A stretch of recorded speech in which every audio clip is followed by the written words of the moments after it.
The untamed wilderness of the Cumberland Mountains in 1832 held both breathtaking beauty and unforgiving danger for those who dared to cross them. Between the ancient trees and mist-shrouded valleys, fates were decided in moments, and lives could be extinguished or miraculously preserved by the slimmest margins. This is the extraordinary tale of Eliza and Mary Caldwell, two young sisters whose innocence was shattered in a single violent dawn, and Rebecca Nighthawk, a solitary Cherokee healer whose wisdom and compassion would forge an unlikely family from the ashes of tragedy. Hidden beneath the thundering cascade of Whispering Falls, a remarkable story of survival began. One that would challenge the boundaries between two worlds and reveal the healing power that flows through bloodlines once thought forever divided. Before we jump back in, tell us where you're tuning in from, and if this story touches you, make sure you're subscribed, because tomorrow I've saved something extra special for you. The wagon train departed from Lexington, Kentucky in early spring of 1832, a hopeful caravan of 8 families seeking new beginnings in the fertile lands of western Tennessee. Samuel Caldwell, a respected physician with kind eyes and a scholarly demeanor, had reluctantly joined the expedition after months of deliberation. His medical practice in Lexington had provided a comfortable life for his family, but the lure of affordable land and expanding opportunities westward had finally overcome his cautious nature. "Think of the good we could do there, Margaret," he had told his wife during many late-night discussions. "A growing settlement with no physician for 50 miles. These people need us." Margaret Caldwell, fair-haired and practical, had eventually yielded to her husband's vision, though not without reservation. The daughter of a successful merchant, she had grown accustomed to certain comforts that frontier life would surely lack. Yet her love for Samuel and her desire to keep their family united ultimately outweighed her misgivings. Their daughters, however, approached the journey with unbridled enthusiasm. Eliza, at 9 years old, was a serious child with her father's analytical mind and her mother's golden hair. She had already displayed an aptitude for learning that impressed her father's medical colleagues, memorizing Latin terms from Samuel's textbooks and asking probing questions about human anatomy. Mary, just 7, was Eliza's opposite in temperament. Spirited and impulsive, with dark curls that refused to stay pinned, and a laugh that seemed to bubble up from some inexhaustible source of joy. The first 3 weeks of their journey had proceeded without notable incident. The wagons moved steadily through gradually changing landscapes, each day bringing new sights that Eliza dutifully recorded in the leather-bound journal her father had given her as a parting gift from their Lexington home. "Document everything you observe," Samuel had instructed, tapping the blank pages. "A good physician must first be an excellent observer." Eliza had taken this directive to heart, filling pages with careful descriptions of plant specimens she'd never seen before, sketches of unusual rock formations, and notes about weather patterns. Mary contributed occasional drawings in the margins, whimsical renderings of cloud shapes and wildflowers that complemented Eliza's methodical entries.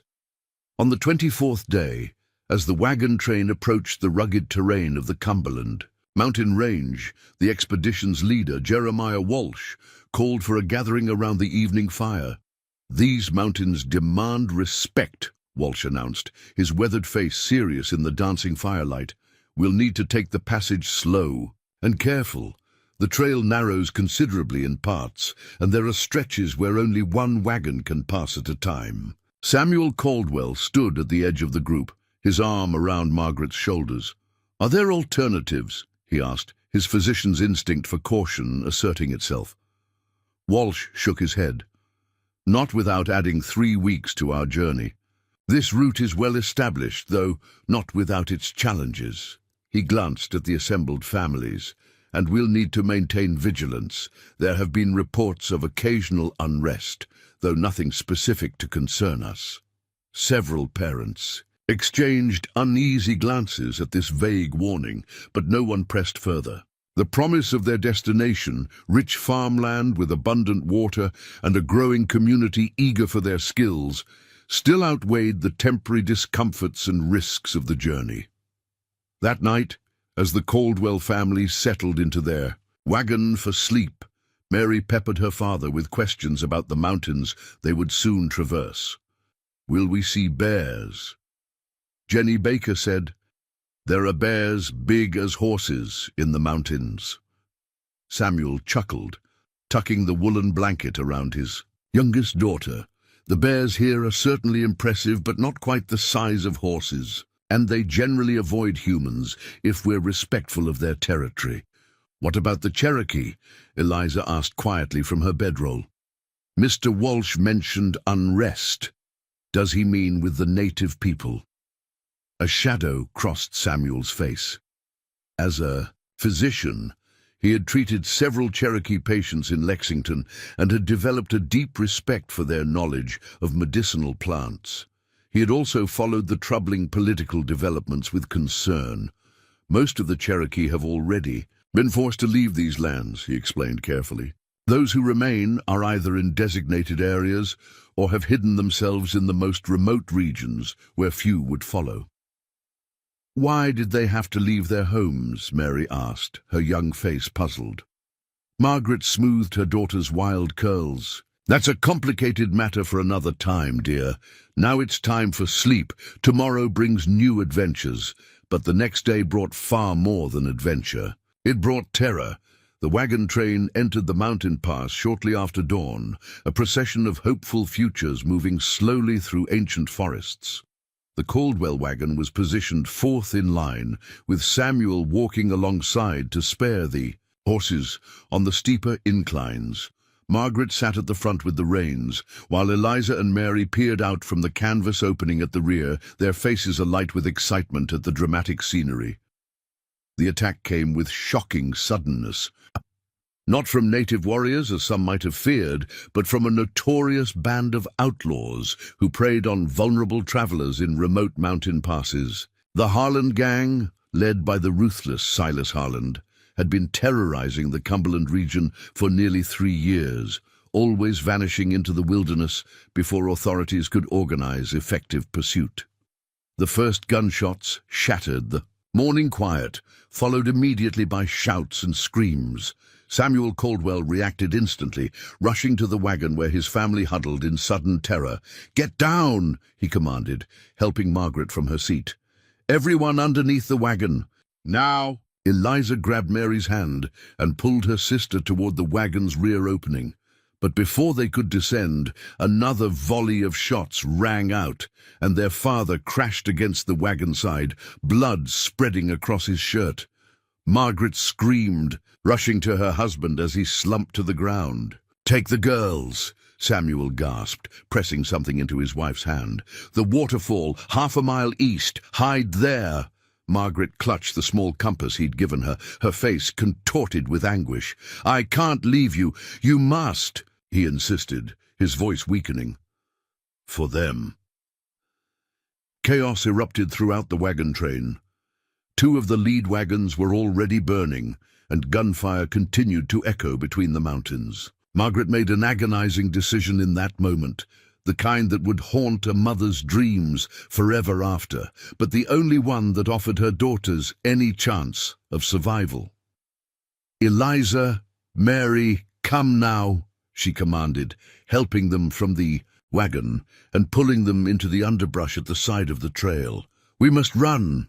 Eliza cast one desperate look back at her father, memorizing his final smile of encouragement before Margaret tugged her into the forest. The 3 fled eastward, Margaret clutching the compass in one hand and Mary's small fingers in the other, while Eliza ran alongside, her heart pounding in rhythm with their footfalls on the soft forest floor. Behind them, the terrible sounds of the massacre continued. Gunshots, screams, and triumphant whoops from the Harland gang as they ransacked. The wagons for valuables. Margaret pushed forward relentlessly, her maternal instinct transforming a genteel doctor's wife into a wilderness survivor with a single-minded purpose, distance between her daughters and danger. They had covered perhaps a quarter-mile when the sound of pursuit reached them, branches snapping and men's voices calling to each other. 3 of the outlaws had noticed the fleeing woman and children and had broken off from the main group to hunt them down, leaving no witnesses to their brutality. "Faster," Margaret urged, though her own breath was coming in painful gasps. The terrain sloped upward, becoming increasingly rocky and difficult to navigate. Mary stumbled, crying out as she skinned her knee on a sharp stone, and the sound carried through the forest behind them. "There! I heard something!" a gruff voice called, now alarmingly close. Margaret made another split-second decision. Pulling. "Her daughter's close," she whispered urgently. "Listen carefully. You must continue eastward. Follow the compass needle until you reach the waterfall your father mentioned. Hide behind it and stay absolutely silent, no matter what you hear." "But Mother," Eliza began, her voice trembling. "No arguments," Margaret cut her off, pressing the compass into Eliza's hand and kissing both girls fiercely on their foreheads. "I will lead them away from you and join you when I can. Eliza, you're in charge of Mary. Promise me you'll keep her safe." At 9 years old, Eliza Caldwell felt the weight of adult responsibility descend upon her shoulders as she nodded solemnly. "I promise, Mother." Margaret embraced them once more before stepping away and deliberately breaking a large branch underfoot. "This way!" she called loudly, moving westward, away from her daughter's hiding place. "Hurry, girls!"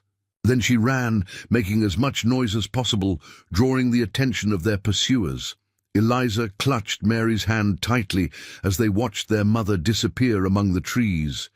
When the men's voices followed in Margaret's direction, Eliza pulled, her sobbing sister eastward, using the compass as their guide. They moved as quietly as possible, Eliza constantly shushing Mary's frightened whimpers. "We have to be brave," she whispered fiercely. "Like father and mother, they're counting on us." They climbed steadily for what seemed like hours, but was likely only 20 minutes, the sound of water growing louder with each step. Finally, they emerged into a small clearing and saw it, a magnificent waterfall cascading down a rocky cliff face, perhaps 50 feet high, thundering into a deep pool. Below, a narrow ledge was visible behind the curtain of water, accessible by a treacherously slippery path of moss-covered stones. "We have to go behind it," Eliza said, gripping Mary's shoulders. "Exactly as Mother said." Mary's tear-streaked face registered terror at the prospect. "It's too loud and we'll get all wet." "Better wet than dead," Eliza replied with a bluntness beyond her years. "Come on." Hand in hand, the sisters carefully navigated the slick stones, the spray soaking their dresses. Instantly, they edged behind the thundering wall of water, finding the ledge wider than it had appeared from outside. A shallow cave extended several feet into the cliff face, offering shelter from both the water and prying eyes. Once safely ensconced in their hiding place, the reality of their situation descended upon them. Cold, wet, and huddled together, they waited for their mother's return, with diminishing hope as distant gunshots occasionally punctuated the waterfall's constant roar. Night fell, bringing a bone-deep chill that had the girls shivering violently in their damp clothing. They had no food, no blankets, and no adult protection in a wilderness neither of them understood. Yet they had each other, and the promise each had made to their parents. Eliza to protect Mary, and Mary's unspoken promise to trust her older sister implicitly. Dawn arrived with no sign of their mother or any other survivor from the wagon train. Hunger gnawed at their stomachs, and thirst, ironically acute despite being surrounded by water, parched their throats. "I'm scared, Liza," Mary whispered, using her pet name for her sister. "What if Mother doesn't come back?" Eliza, who harbored The same fear, but couldn't voice it, simply hugged Mary closer. Father said this was a safe place. We need to stay here until it's safe to leave. But when would that be? And where would they go? These questions tormented Eliza as the second day of hiding crawled by. By afternoon, desperation drove her to venture out briefly, searching for something edible near their sanctuary. She returned. With a handful of berries she recognized from her father's botany lessons and some tender leaves that she hoped weren't poisonous. It wasn't much, but it quieted the worst of their hunger. On the third day, weakness had begun to set in. Both girls slept fitfully on the hard stone, waking to the same crushing reality. They were alone in the wilderness, orphaned by violence, with no clear path to salvation. Preparing and narrating this story took us a lot of time, so if you are enjoying it, subscribe to our channel. It means a lot to us. Now back to the story. It was Mary who first noticed they were being watched. "Liza," she whispered, clutching her sister's arm. "Someone's there." Through the curtain of falling water, a shadowy figure stood perfectly still on the far side of the pool. For one wild moment, Eliza thought their mother had found them at last. But as her eyes adjusted to the distortion caused by the moving water, she realized this was someone else entirely. A woman with copper skin and silver-streaked black hair pulled back in a long braid, dressed in buckskin clothing adorned with intricate beadwork. The woman made no move toward them, simply observing their hiding place with uncanny stillness. After several minutes, she placed a small bundle on a flat rock near the pool's edge, then melted back into the forest as silently as she had appeared. "Who was that?" Mary asked, her eyes wide. I think she might be Cherokee," Eliza answered, remembering their father's words about the native people who remained hidden in remote areas. "Is she going to hurt us?" Eliza considered this. If she wanted to hurt us, why leave something behind instead of coming straight for us? Curiosity eventually overcame caution. When there was no sign of the woman's return for over an hour, Eliza carefully made her way out from behind the waterfall to investigate the bundle. She found corn cakes wrapped in large leaves still warm and a small water skin crafted from animal bladder. "Food!" she exclaimed, carrying the precious bundle back to their hiding place.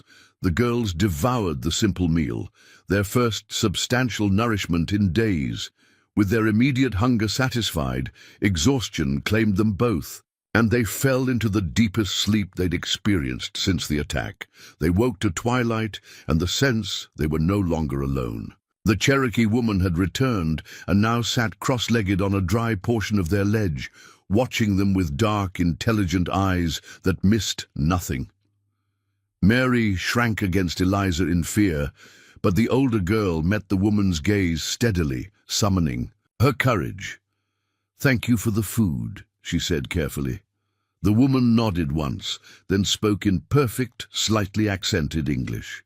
"You are far from your people, little ones." The simple observation broke something open inside Eliza.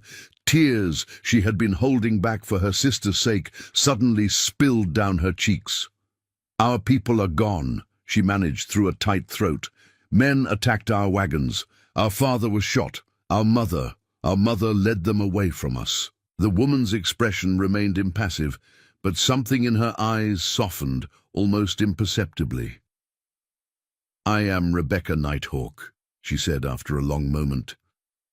"I have watched you for 2 days. You show courage unusual for one so young." Mary, overcoming her initial fear, asked plaintively, "Do you know where our mother is?" Rebecca's face revealed nothing. "I know only that 2 small birds should not remain in a waterfall nest with winter approaching. You will die here without help." It wasn't a threat, but a simple statement of fact, delivered with the same directness Eliza had heard in her father's medical assessments. "We have nowhere to go," Eliza admitted. "No other family." Rebecca considered this, her gaze moving between the 2 exhausted, bedraggled girls. She seemed to be weighing something in her mind, coming to a decision that would alter the course of multiple lives. "I live alone," she said finally. "My husband and son walked the Trail of Tears 3 winters. Ego, I remained behind." The girls didn't fully understand the reference, but they grasped that this woman too had experienced profound loss. "My cabin lies a half-day's walk from here, hidden where those who destroyed your wagon train would never think to look." Rebecca stood with fluid grace despite her years. "I cannot replace what was taken from you, but I can offer shelter until a better path reveals itself." It was perhaps a reckless decision to trust a stranger in such circumstances, but children possess an intuitive understanding of character that adults often lose, and both Eliza and Mary sensed no malice in Rebecca Nighthawk's steady gaze. "Will you take us to find our mother first?" Mary asked, a final, desperate hope in her voice. Rebecca's eyes held compassion, but no false comfort. "The forest has already told me all I need to know about that journey, little one. Some paths can only be walked in memory now." Mary began to sob quietly, understanding the gentle but unmistakable confirmation of her worst fears. Eliza put her arm around her sister's shoulders, her own grief momentarily suspended by the need to be strong. "For Mary, we'll go with you," she decided, her young voice steadier than she felt. Rebecca nodded once, then reached into a pouch at her waist, withdrawing a small object that she handed to Eliza. It was a polished stone amulet on a leather cord, etched with unfamiliar symbols. "Among my people, the hawk sees far and guards fiercely," she explained. "You have already shown the hawk's spirit in protecting your nestling. This will remind you of that strength in the difficult days ahead." Eliza accepted the gift solemnly, slipping the cord over her head. The stone felt strangely warm against her skin, as if it carried some essence of the woman who had given it. Dusk deepened into full darkness. Rebecca produced a small bundle of dried herbs from another pouch, crumbling them between her fingers before sprinkling them into the waterfall. "A prayer for those you have lost," she explained quietly, "that they may find peace on their journey to the next world." The simple ceremony stirred something in both girls. Not comfort exactly, but a sense that their grief had been acknowledged and honored. When Rebecca extended her hands to them, they each took one without hesitation, allowing her to lead them away from their temporary sanctuary into an unknown future. They traveled through the night, Rebecca setting a pace the exhausted. Girls could maintain occasionally carrying Mary when the child's strength flagged completely. The Cherokee woman moved through the dark forest with absolute confidence, navigating by stars and subtle landmarks invisible to her young companions. Dawn was just breaking when they reached a small clearing high on a mountainside, revealing a modest cabin partially built into the hillside itself, making it nearly invisible from below. A thin wisp of smoke rose from a stone chimney, suggesting Rebecca had left her dwelling prepared for a quick return. "No one comes here," she told them, helping the stumbling girls up the final slope. "The valley people believe these ridges are haunted by angry spirits. For once, their superstitions serve a good purpose." Inside, the cabin was unexpectedly warm and welcoming. A central hearth provided heat, its smoke rising through the stone chimney. Woven mats covered the packed earth floor, and bundles of dried herbs hung from ceiling beams, filling the single room with complex earthy aromas. Against one wall stood a platform bed covered with furs and blankets. Opposite was a work area with various tools, pottery vessels, and baskets of different sizes. It was nothing like the Caldwell home in Lexington, yet something about its simple orderliness reminded Eliza of her mother's well-managed household. The thought brought fresh grief surging to the surface, and she swayed slightly on her feet. Rebecca noticed immediately. "First, rest," she said firmly, guiding both girls to the bed. "Then food. Then we will speak of what comes next." Too exhausted, To protest, Eliza and Mary collapsed onto the soft furs. The last thing Eliza registered before sleep claimed her was the gentle touch of a blanket being drawn over them and a soft voice murmuring in an unfamiliar language. Words that somehow conveyed protection and welcome, even without translation. In that moment, suspended between the tragedy behind them and the uncertain future ahead, the Caldwell sisters found their first fragile moment of safety in the care of a woman who walked between worlds. A healer who had lost her own family, but now stood guardian over two orphaned children from a people who had taken everything from hers. Some bonds, it seemed, transcended the artificial boundaries humans created between themselves.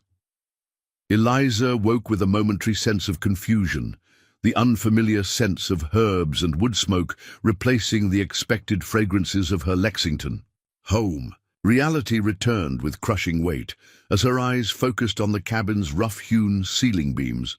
She turned to find Mary still asleep beside her, her sister's tear-stained face finally peaceful in exhausted slumber. Across the cabin, Rebecca, Nighthawk, worked silently at her preparation table, grinding something with a stone mortar and pestle. The rhythmic scraping created a soothing backdrop to the crackling fire. The Cherokee woman seemed to sense Eliza's wakefulness without turning. "The small one needs more rest," she said softly. "Her body fights fever from the cold and wet." Eliza slipped carefully from beneath the furs, trying not to disturb Mary. Now that Rebecca mentioned it, she noticed her sister's cheeks were flushed, her breathing slightly labored. "Will she be all right?" Eliza asked, approaching their unexpected guardian. Rebecca continued her methodical grinding. "The fever speaks of the body's battle, not its surrender. We will help her fight." The woman's assured tone reminded Eliza of her father when treating patients, confident without being dismissive of concern. She watched as Rebecca added water to the ground herbs, creating a thick paste that she spread on a large leaf. "This is for her chest," Rebecca explained. "Wild cherry bark to ease breathing, willow bark for fever, and other plants that work together to restore balance." "My father was a doctor," Eliza offered. "He used willow bark, too, for headaches and fevers." Rebecca's hands paused briefly. "The medicines of my people and yours sometimes walk parallel paths, though we understand their spirits differently." She glanced at Eliza with new interest. "Did your father teach you his healing ways?" "Some," Eliza admitted. "He said I had the mind for it, even though ladies aren't supposed to be doctors. He let me read his books and sometimes watch when he treated simple cases." A ghost of a smile touched Rebecca's lips. "Among Cherokee, healing knowledge passes to those with the gift and calling, regardless of whether they are male or female. The plants speak to those who listen, not to those who happen to be born with or without certain body parts." The blunt assessment startled a small laugh from Eliza, the first since the massacre. It felt strange in her throat, almost painful, as if her body had forgotten how to produce such sounds. Rebecca carefully placed the leaf poultice in a clay bowl, then turned fully toward Eliza. "You will need to eat to keep your strength. Then we must talk about what lies ahead." Breakfast consisted of corn porridge, sweetened with wild honey, and dried berries, simple but nourishing. As Eliza ate, she found herself studying Rebecca more carefully in the morning light filtering through the cabin's single window. The Cherokee woman was older than she had first appeared, perhaps in her 50s, with strands of silver prominently streaking her long black hair. Her face bore the fine lines of someone who spent much time outdoors, yet her skin remained supple rather than weathered. Most striking were her eyes, dark and perceptive, missing nothing while revealing little. "Yuki, have questions," Rebecca observed, setting aside her own empty bowl. "Ask them." Eliza hesitated, organizing her thoughts. "Why did you help us? Your people have every reason to hate white settlers." Rebecca's expression remained impassive. "Hate is a luxury for those with full stomachs and peaceful hearts. I left such indulgences behind long ago." She added a small log to the fire before continuing. "When the soldiers came for my people 4 winters past, my husband, Walking Bear, and our son Thomas went with the others on the long walk west.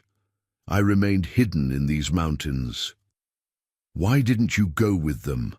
Eliza asked, drawn into the woman's story despite her own fresh grief. Thomas had taken fever just before the soldiers arrived. Walking Bear believed moving him would mean certain death. A shadow passed across Rebecca's face. "He told me to hide with our son until he recovered, then follow when it was safe. By the time Thomas was well enough to travel, winter had sealed the mountain passes." She fell silent for a moment, lost in memory. "When spring came, we prepared to journey west and find our people.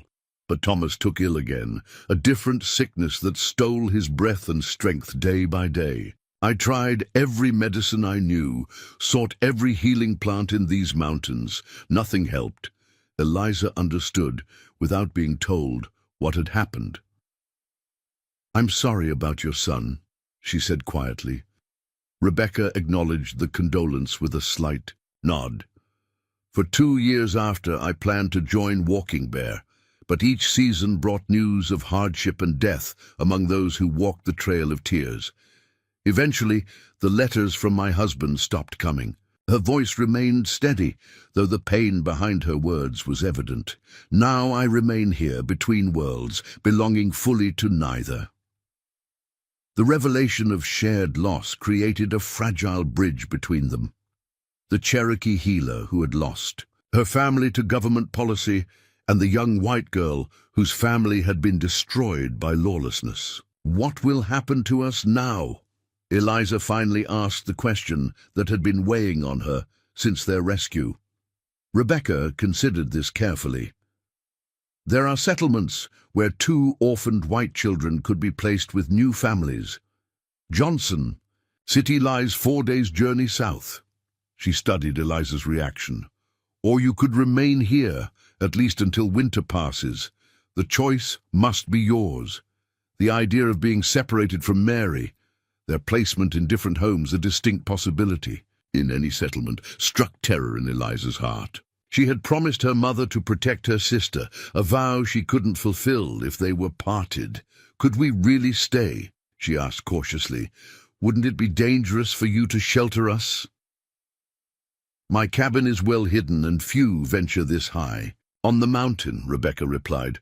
"Those who occasionally trade with me believe I live alone and keep my secrets. They value my medicines too much to risk reporting my presence to authorities." A soft whimper from the bed interrupted their conversation. Mary was awake, calling for Eliza in a voice made hoarse by developing illness. Eliza hurried to her sisters, sighed, finding her feverish and disoriented. "Where's Mama?" Mary asked weakly, her eyes glassy with fever. "I dreamed she was lost in the forest." Eliza stroked damp curls from her sister's forehead, her heart breaking anew at the innocent question. "Mama asked us to be brave, remember?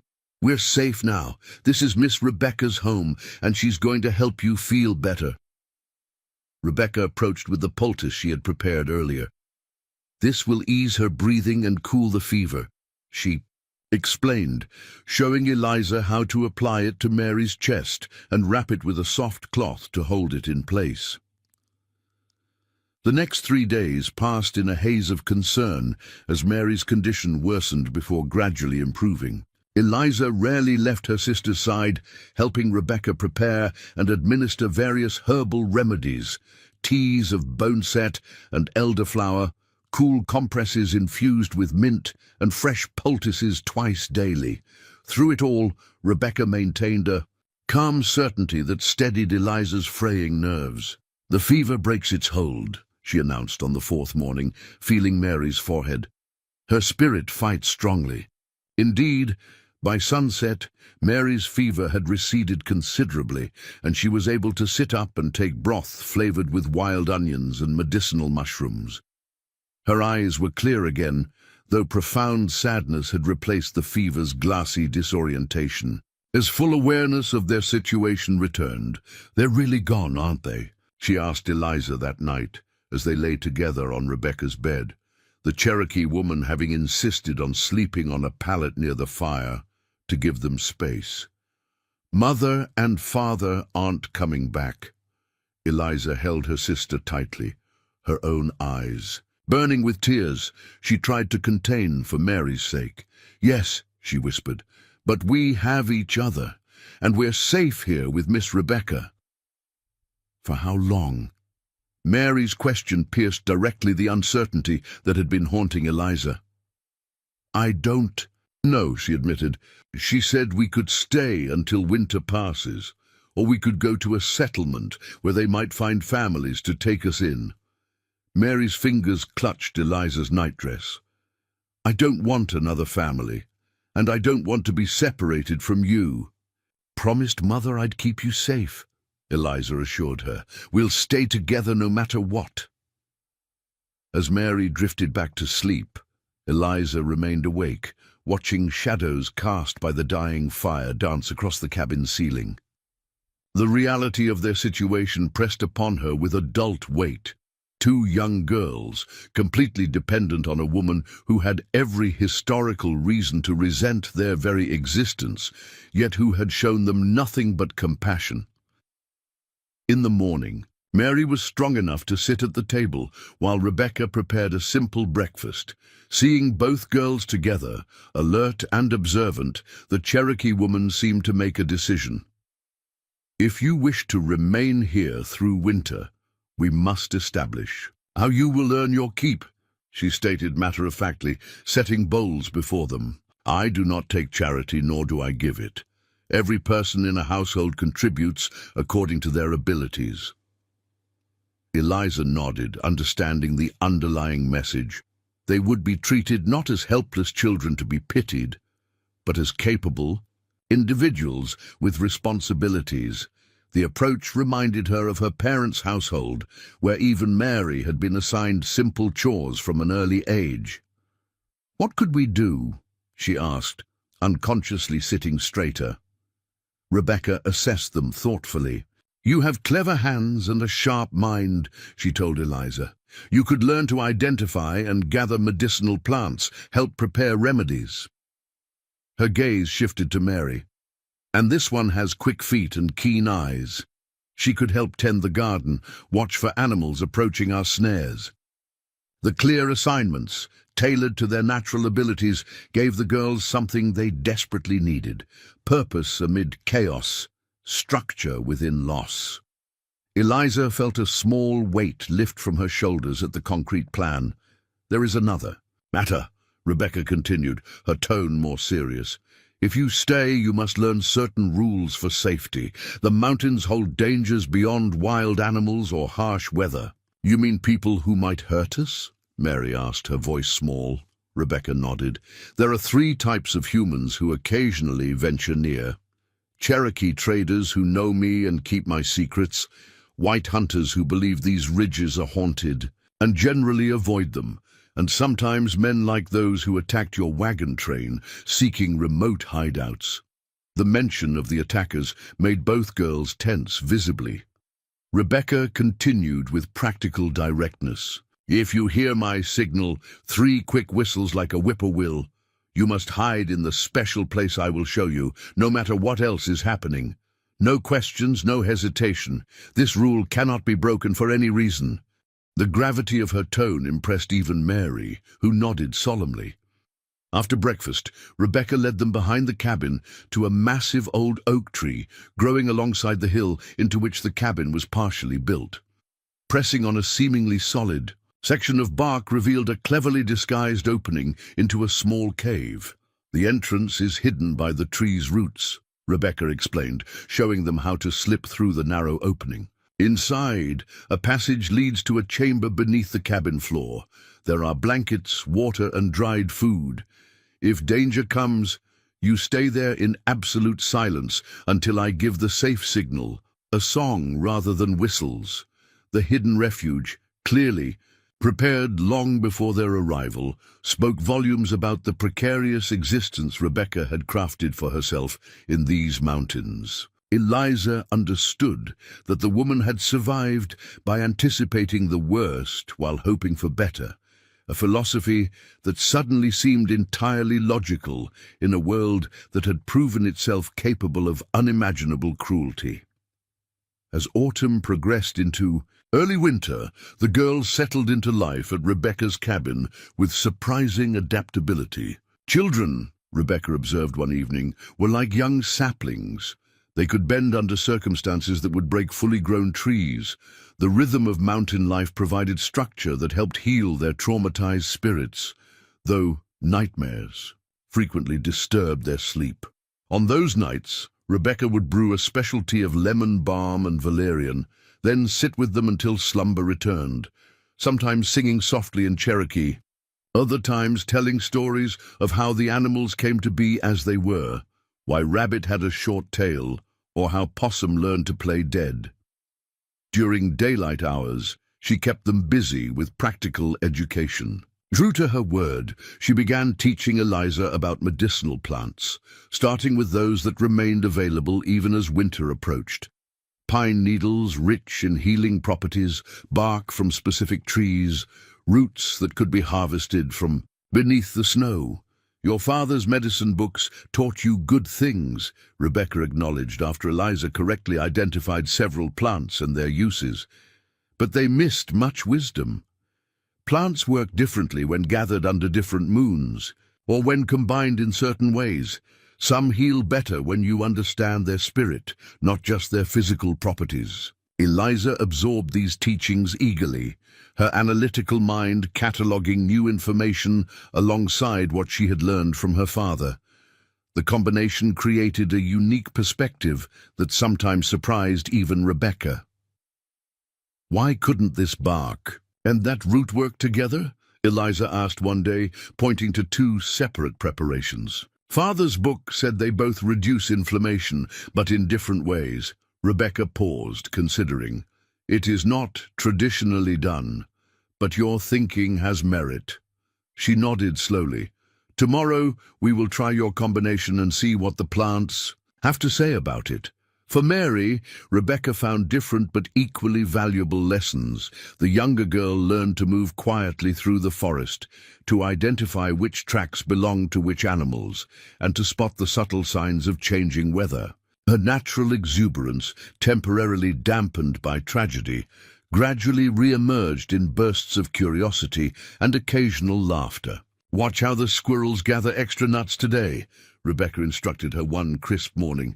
"They tell us snow comes soon." Mary's eyes widened. "How do they know?"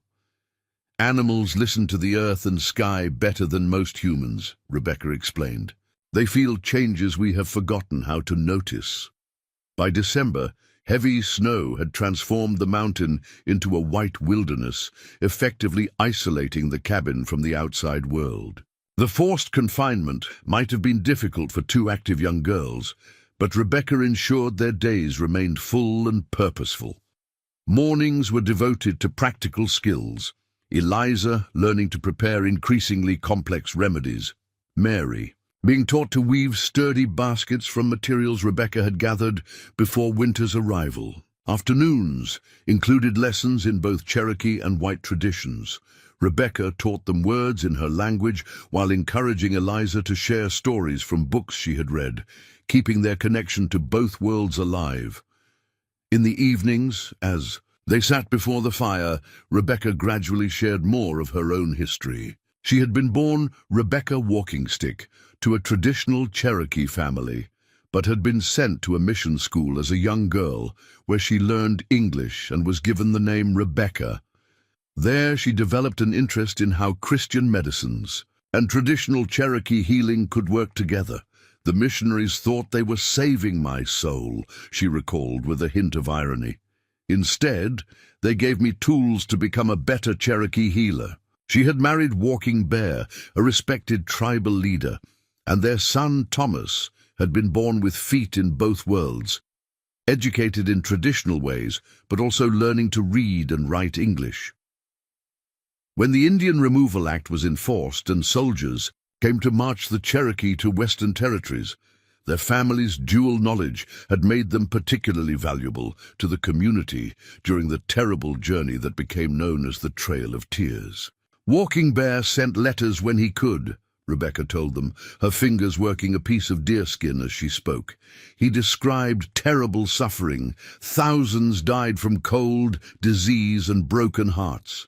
Yet he maintained hope that our people would survive, rebuild. She looked into the fire, her expression distant. His last letter said Thomas would have been proud of how the young ones were adapting to the new land, that our son's spirit surely watched over them. The revelation that Rebecca had lost not just her husband but her son as well created a deeper understanding of why she might have taken in 2 orphaned white children. Perhaps in helping them, she honored Thomas's memory and Walking Bear's compassion. Christmas approached, a time that threatened to reawaken acute grief for the Caldwell sisters. Sensing this, Rebecca decided to acknowledge the season in a way that honored their past while embracing their present circumstances. Your celebration and Cherokee winter ceremonies share common elements, she told them one morning. Both honor the turning of seasons, both include special foods, both recognize the importance of giving. With the girls' help, she decorated the cabin with pine boughs and berries. From hidden stores, she produced small treasures, a carved wooden fox for Mary, who had developed a special fondness for the clever creatures, and for Eliza, a small book bound in deerskin, its pages blank and waiting for the medicinal knowledge she was acquiring. "I made this years ago for Thomas," Rebecca explained, placing the book in Eliza's hands. "He planned to record both Cherokee and white healing methods. Now it should continue that purpose with you." Eliza received the precious gift with appropriate solemnity, understanding it represented far more than just paper and binding.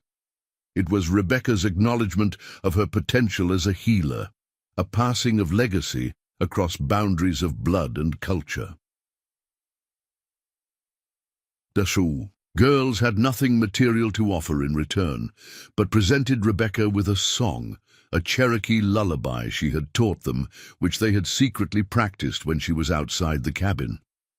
Their young voices, one clear and high, the other slightly deeper and richer, filled the small space with unexpected beauty.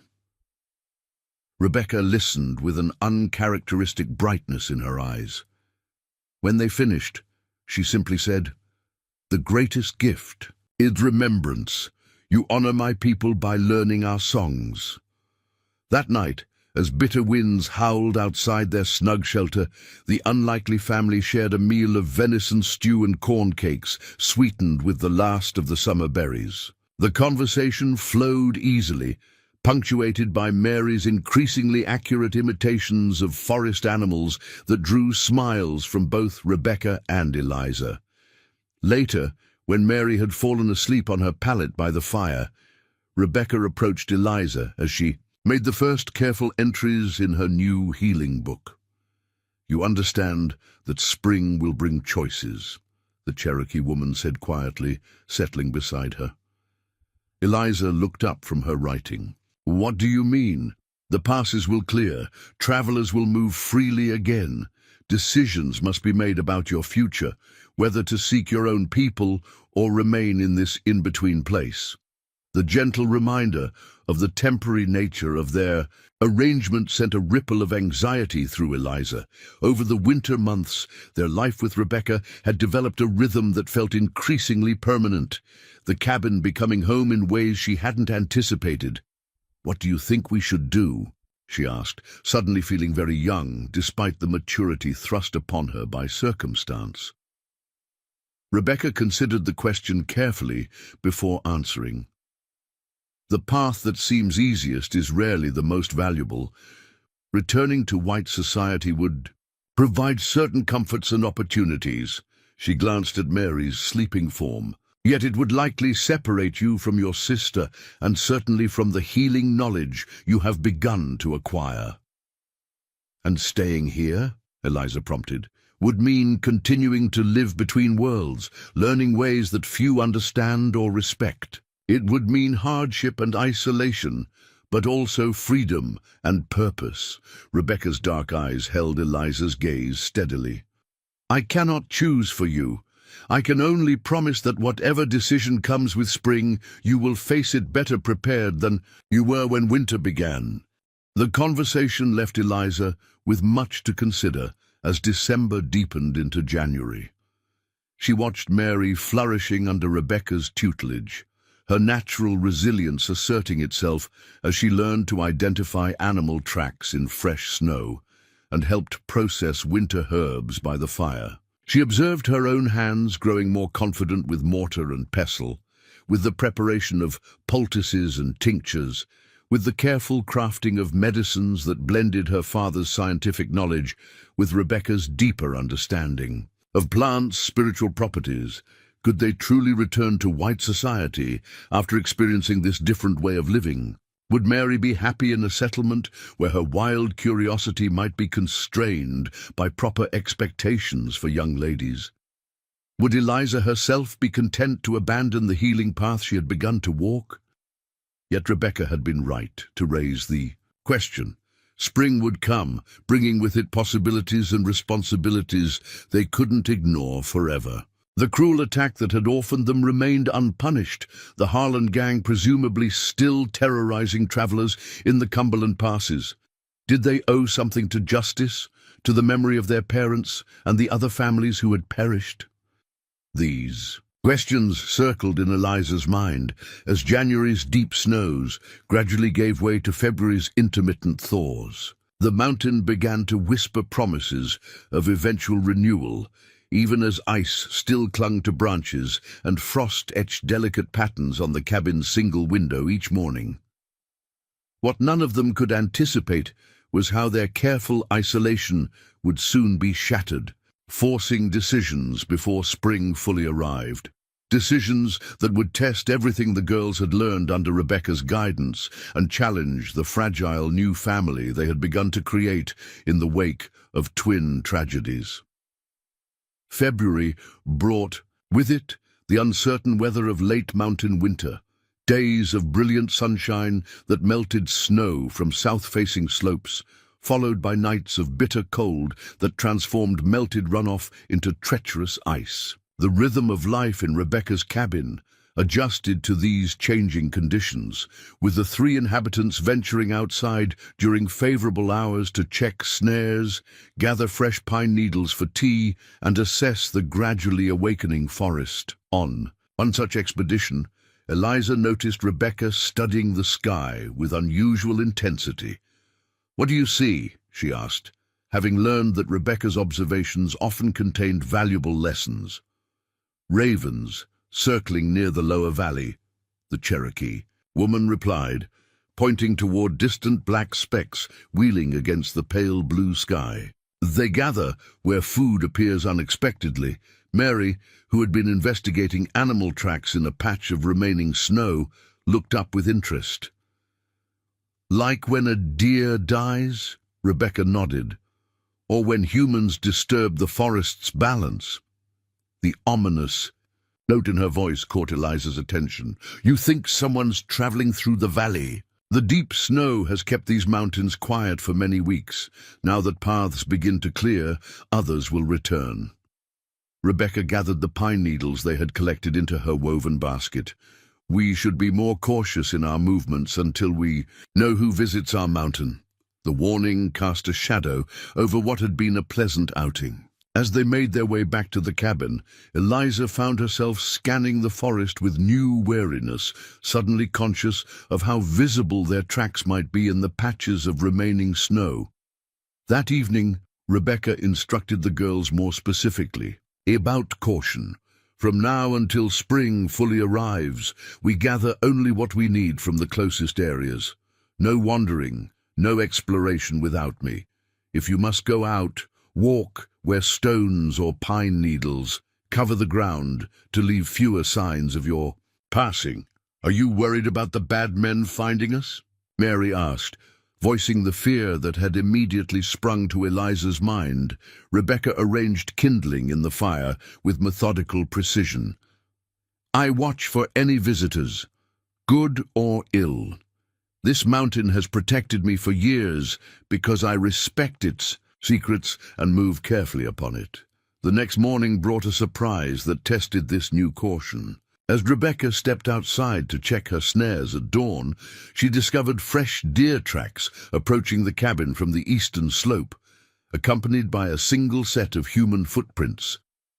More concerning was what these tracks revealed.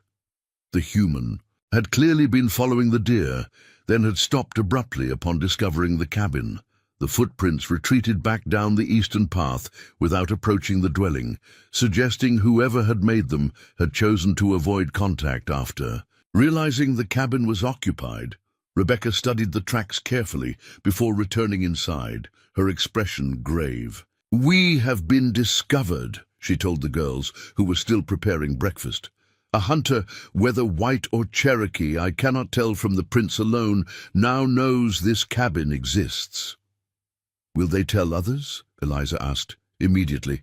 "Concerned about their safety. That depends on who it was and what they seek." Rebecca began gathering specific items from around the cabin: a small knife, a pouch of dried herbs, a coil of thin rope. "I must follow these tracks to learn who watches us." "You're leaving?" Mary's voice rose with alarm. Rebecca knelt before the younger girl, placing steady hands on her shoulders. "Only for a few hours. I must know if this visitor presents danger." She looked between both sisters.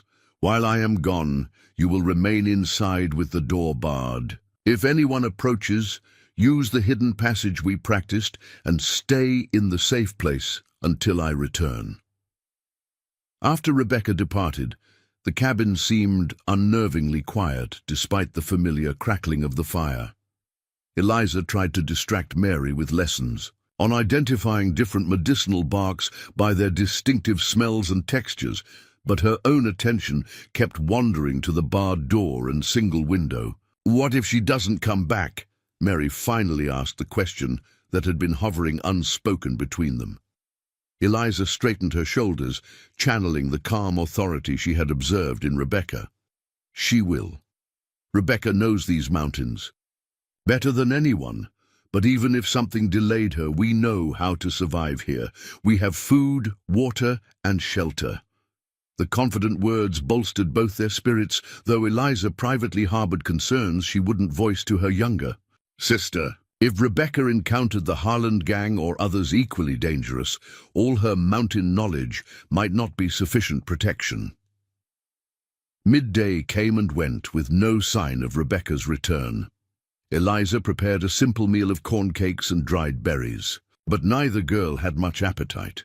By late afternoon, shadows had begun to lengthen across the cabin floor, and Mary had taken to watching out the window, despite Eliza's reminders to stay away from visible openings. "Someone's coming," Mary suddenly whispered, ducking down from her lookout position. Eliza felt her heart race as she hurried to the window, carefully peering past the edge of the deerskin covering. Relief flooded through her as she recognized Rebecca's distinctive gait, but it quickly changed to concern when she noticed the Cherokee woman was not alone. "There's a man with her," she reported to Mary, who had already begun moving toward the hidden passage as they had been instructed. "Is it one of the bad men?" Mary asked, wide-eyed. Eliza studied the approaching figure. "I don't think so. He's dressed like a trapper or mountain man, and Rebecca seems calm, not like she's being forced." Indeed, as the pair drew closer, Eliza could see they were conversing, Rebecca's hands moving in occasional emphatic gestures that suggested discussion rather than duress. The stranger was tall and lean, with a full beard and clothing crafted from various animal hides. He carried a long rifle casually across one shoulder and a string of rabbits in his other hand. A firm knock at the door preceded Rebecca's voice. "Eliza, Mary, it is safe to open now." With cautious movements, Eliza unbarred the door, stepping back as Rebecca entered, followed by the stranger who had to duck his head beneath the low door frame.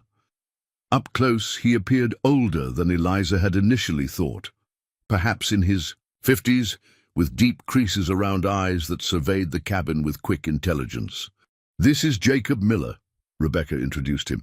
"He hunts these mountains and occasionally trades with Cherokee, who remain hidden here.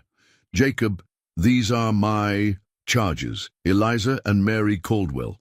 The deliberate pause before charges spoke volumes about the complicated relationship that had developed between Rebecca and the girls.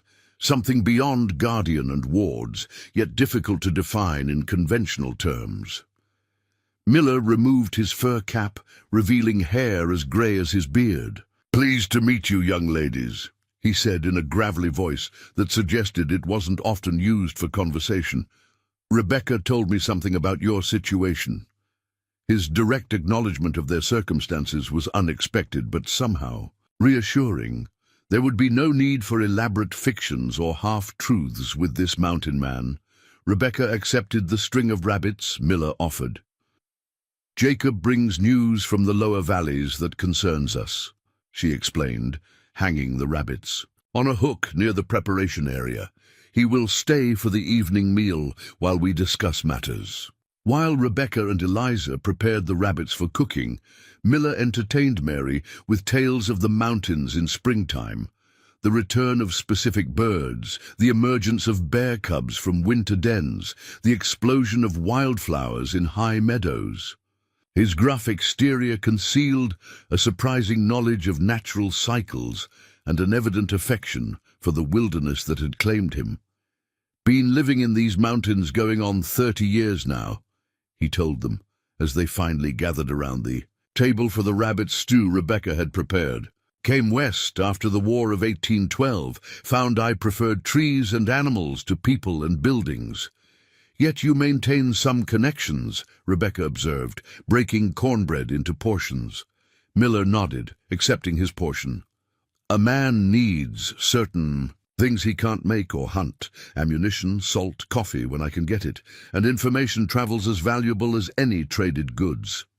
"What information brings you to our door now?" Eliza asked directly, sensing from the adults' exchange that whatever news Miller carried was significant to their situation. Miller glanced at Rebecca, who nodded slightly, indicating he should speak freely.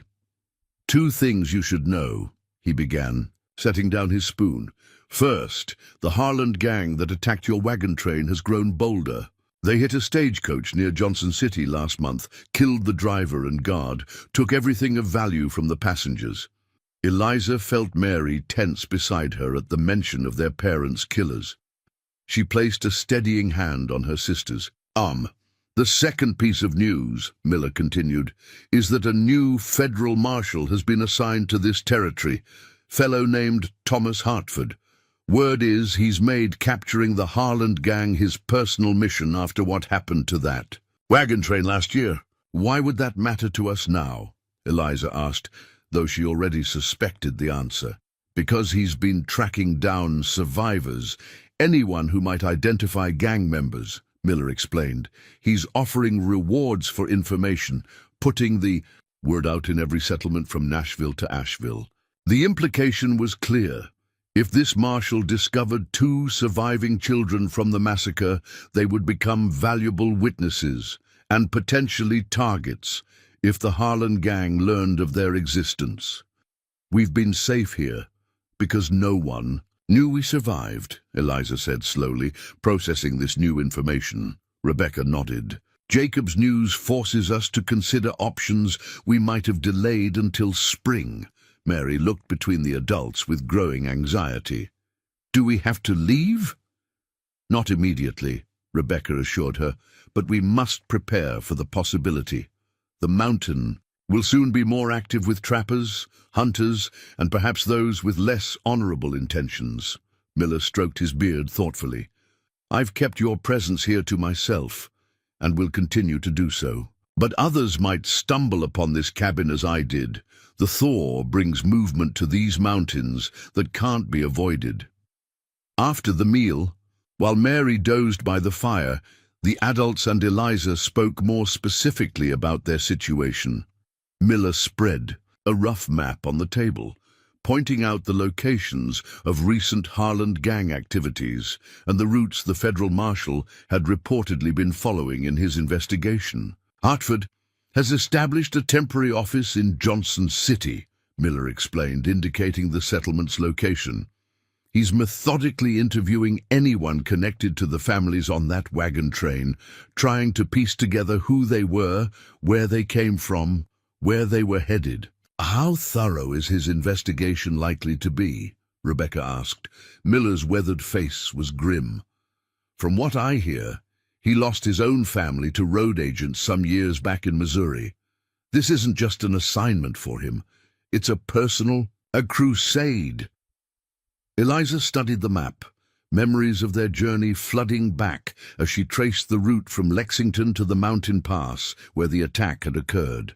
If he's that determined, he'll eventually discover that the Caldwell family had two daughters who weren't found among the... She hesitated, unable to speak the word bodies. Precisely, Miller agreed. And when he does, he'll turn these mountains upside down, looking for you. Perhaps that would be for the best, Eliza suggested cautiously.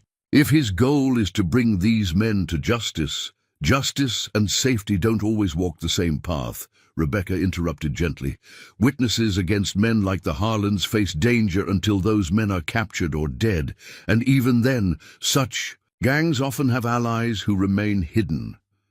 The stark reality of their situation settled heavily on Eliza's young shoulders. The peaceful existence they had created with Rebecca suddenly seemed fragile, threatened by forces beyond their control. Both those seeking justice and those evading it. What do you think we should do? She asked Rebecca, unconsciously echoing the question she had posed during their conversation about spring decisions. Rebecca exchanged a glance with Miller before answering. We have three paths before us. We could maintain our seclusion here, becoming even more vigilant about hiding our presence. We could seek out this Marshal Hartford on our terms, providing information while requesting protection. Or we could journey west, beyond his jurisdiction and the Harlands' usual territory. Each option carried significant risks and potential rewards that Eliza, despite her precocious maturity, found difficult to fully evaluate. The safety of continued seclusion appealed most strongly, yet Miller's warning about increased activity in the mountains during spring suggested this security might be illusory.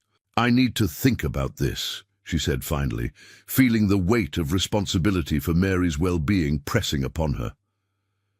Rebecca nodded approvingly. Wisdom often comes from sleep and reflection. No decision must be made tonight. Later, after Miller had departed with promises to return in a week with more news, Eliza lay awake beside her sleeping sister, turning over their options in her mind. The revelation that a federal marshal was actively investigating the massacre had awakened complicated emotions. Hope for justice, fear of exposure, and uncertainty about their future. Would their parents want them to help bring their killers to accountability? Almost certainly. But would they want their daughters to risk their safety in the process? That question had no easy answer. Dawn found Eliza still contemplating these difficult choices. She rose quietly, careful not to disturb Mary, and found Rebecca already awake, grinding herbs at her work table. You did not sleep well, Rebecca observed without looking up from her task. I kept thinking about what Miller told us, Eliza admitted, joining the Cherokee woman at the table. About the Marshal and the Harland gang. Rebecca set aside her mortar and pestle, giving Eliza her full attention. Your thinking has wisdom beyond your years. I would hear it. The simple respect in this statement gave Eliza courage to articulate the conclusion she had reached during her sleepless hours. I think we should meet with Marshal Hartford, but carefully, on our terms. Not immediately, but after you've taught us more about staying safe. Rebecca's expression revealed nothing of her own opinion as she asked, "Why have you chosen this path?" "Because hiding forever isn't really living," Eliza explained, surprising herself with the clarity of her conviction. "And because those men might hurt other families if no one stops them. We might help prevent that." A flicker of something like pride crossed Rebecca's typically impassive features. "You balance justice with practicality, a rare quality in one so young." "I learned it from you," Eliza said simply. "You could have turned us away when you found us at the waterfall. The easy path would have been to leave us to our fate or deliver us to the nearest white settlement. Instead, you chose a difficult middle way, keeping us safe while teaching us to eventually protect ourselves." Rebecca was silent for a long moment, her dark eyes studying Eliza with an intensity that might have been uncomfortable had they not developed such trust over the winter months. "If we pursue this course," she finally said, "your training must intensify. Both you and Mary must learn more than just healing and forest craft. You must learn to defend yourselves, to recognize danger before it finds you, to move through the world with eyes fully open." The solemnity of this declaration made clear that Rebecca was proposing a significant shift in their education, from basic survival skills to something more comprehensive and perhaps darker in its implications. "I understand," Eliza nodded, accepting the responsibility. "When do we begin?"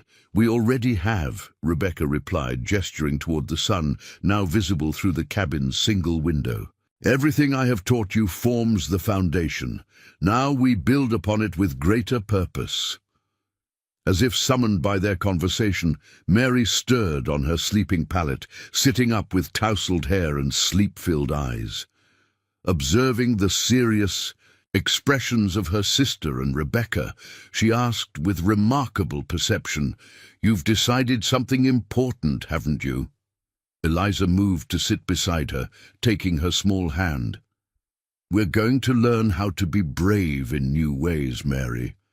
And eventually, we're going to help make sure what happened to Mother and Father doesn't happen to other families." Mary considered this with the direct simplicity of childhood. "Will it be dangerous?" "Yes," Rebecca answered before Eliza could formulate a more comforting response. "But you will not face danger unprepared or alone." The honest assessment seemed to satisfy Mary, who nodded with unexpected solemnity. "Father always said that doing the right things was sometimes hard or scary. He was a wise man," Rebecca acknowledged. "Today we honor his wisdom by beginning your new lessons." And so, as February's uncertain weather gave way to March's more persistent thaws, the education of the Caldwell sisters entered a new phase. Mornings still included healing knowledge, with Eliza learning increasingly complex preparations and Mary developing skill in identifying the first spring plants as they emerged from the retreating snow. Afternoons, however, now incorporated different knowledge: how to move silently through forest undergrowth, how to recognize human tracks and determine their age and direction, how to use the terrain for concealment and escape. Rebecca taught them to listen differently to forest sounds, distinguishing between natural animal movements and human intrusions. Most significantly, she began teaching them rudimentary self-defense, not with weapons initially, but with awareness and evasion tactics that might give them crucial advantages if confronted with threat. "Your greatest protection is avoiding danger entirely," she explained during one lesson. "But if danger finds you despite precautions, you must know how to respond without panic." As these lessons progressed, Eliza noticed subtle changes in Mary. Her naturally buoyant spirit remained, but it was now tempered with a new watchfulness, a quieter attention to their surroundings that had previously been more characteristic of Eliza herself. The transformation was neither completely positive nor negative, simply necessary adaptation to their circumstances. Jacob Miller returned as promised, bringing additional news that confirmed their decision to eventually seek out Marshal Hartford. The Harland gang had struck again, this time attacking a family traveling alone near the Tennessee border.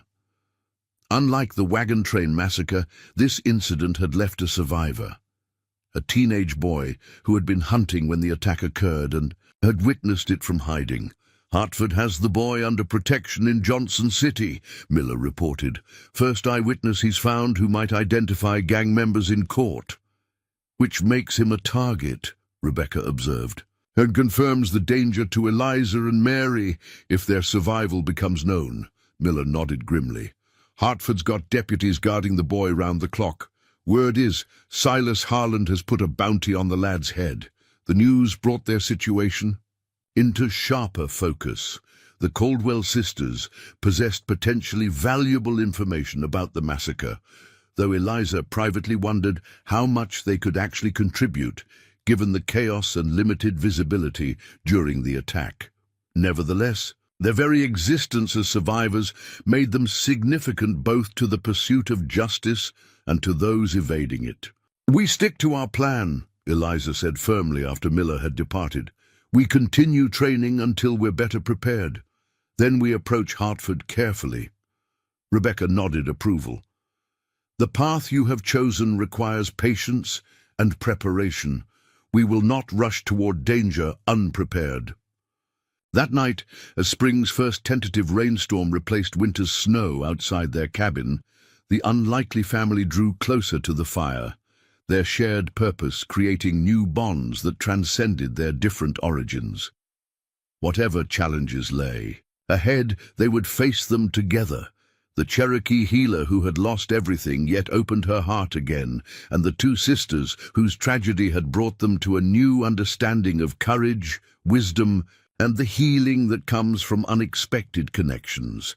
What none of them could anticipate was how quickly their careful plans would be forced to change, as events beyond their mountain sanctuary accelerated toward a confrontation that would test everything they had learned and reveal strengths they had yet to discover within themselves. April arrived on the Cumberland Mountains with explosive vigor. Wildflowers erupting from soil, still cold from winter's grip, birds returning to established territories with urgent songs, and streams swelling with runoff from higher elevations. The transformation of the landscape mirrored the accelerated education of the Caldwell sisters under Rebecca Nighthawk's guidance. Eliza had become proficient in identifying and preparing over 30 medicinal plants, her hands moving with growing confidence as she measured, mixed, and processed ingredients according to both her father's scientific principles and Rebecca's traditional knowledge. The deerskin book was filling with careful notes, detailed drawings of plants alongside preparation methods and observed effects. Mary, though still drawn to more active pursuits than her studious sister, had developed remarkable skills in moving through the forest. She could now approach within 20 feet of grazing deer without detection, a talent that both impressed and slightly concerned Eliza, who occasionally lost track of her younger sister's whereabouts even when she was supposedly watching her. "She has the fox's gift for silent movement," Rebecca observed one afternoon, after Mary had managed to circle behind them on a training exercise without either of them detecting her approach. "Some people are born with such abilities. They need only direction to perfect them." Their training had expanded to include rudimentary self-defense, with the small knives Rebecca had crafted for each of them, not as weapons primarily, but as tools that could serve protective functions if necessary. The practical instruction was always accompanied by ethical guidance. "A knife is like knowledge," Rebecca explained. "It can heal or harm depending on the wisdom of the one who wields it." Jacob Miller had become a regular visitor, appearing every week with supplies, news, and occasional small gifts for the girls. A ribbon for Mary's increasingly unruly curls, a small magnifying glass for Eliza's botanical studies. His gruff, exterior had softened noticeably in their presence, revealing a lonely man who found unexpected pleasure in their curious questions and eager acceptance of his wilderness knowledge. It was during one such visit in mid-April that their carefully constructed routine shattered. Miller arrived not on his usual day and not alone. Accompanying him was a Cherokee man, perhaps a decade younger than Rebecca.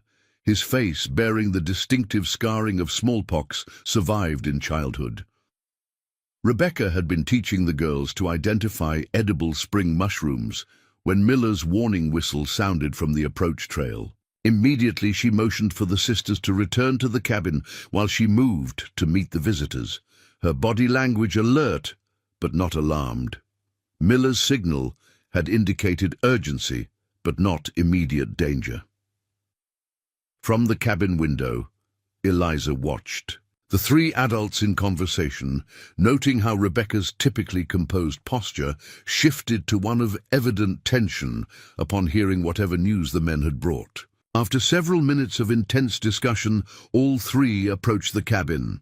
"This is Nathan Blackfox," Rebecca introduced the Cherokee man as they entered. "He brings news that cannot wait." Blackfox acknowledged the girls with a solemn nod before addressing Rebecca in rapid Cherokee. She responded in kind, their exchange too quick for Eliza to catch the few words she had learned over the winter. Miller, noticing the sisters' confusion, explained quietly, "Nathan came directly from Johnson City. The situation has changed significantly." Rebecca concluded her conversation with Blackfox and turned to the girls, her expression more troubled than Eliza had ever seen it. "We must speak plainly about difficult matters," she said, gesturing for everyone to sit around the table. Once settled, she continued, "Nathan works as a stable hand in Johnson City, where he overhears many conversations. 3 days ago, Marshal Hartford received information about possible survivors from the Wagon Train Massacre, 2 young girls who might have escaped." Eliza felt her stomach tighten. "How could anyone know about us? We haven't left the mountain." "The source was a trapper who sold furs in Johnson City," Blackfox explained, his English precise but heavily accented.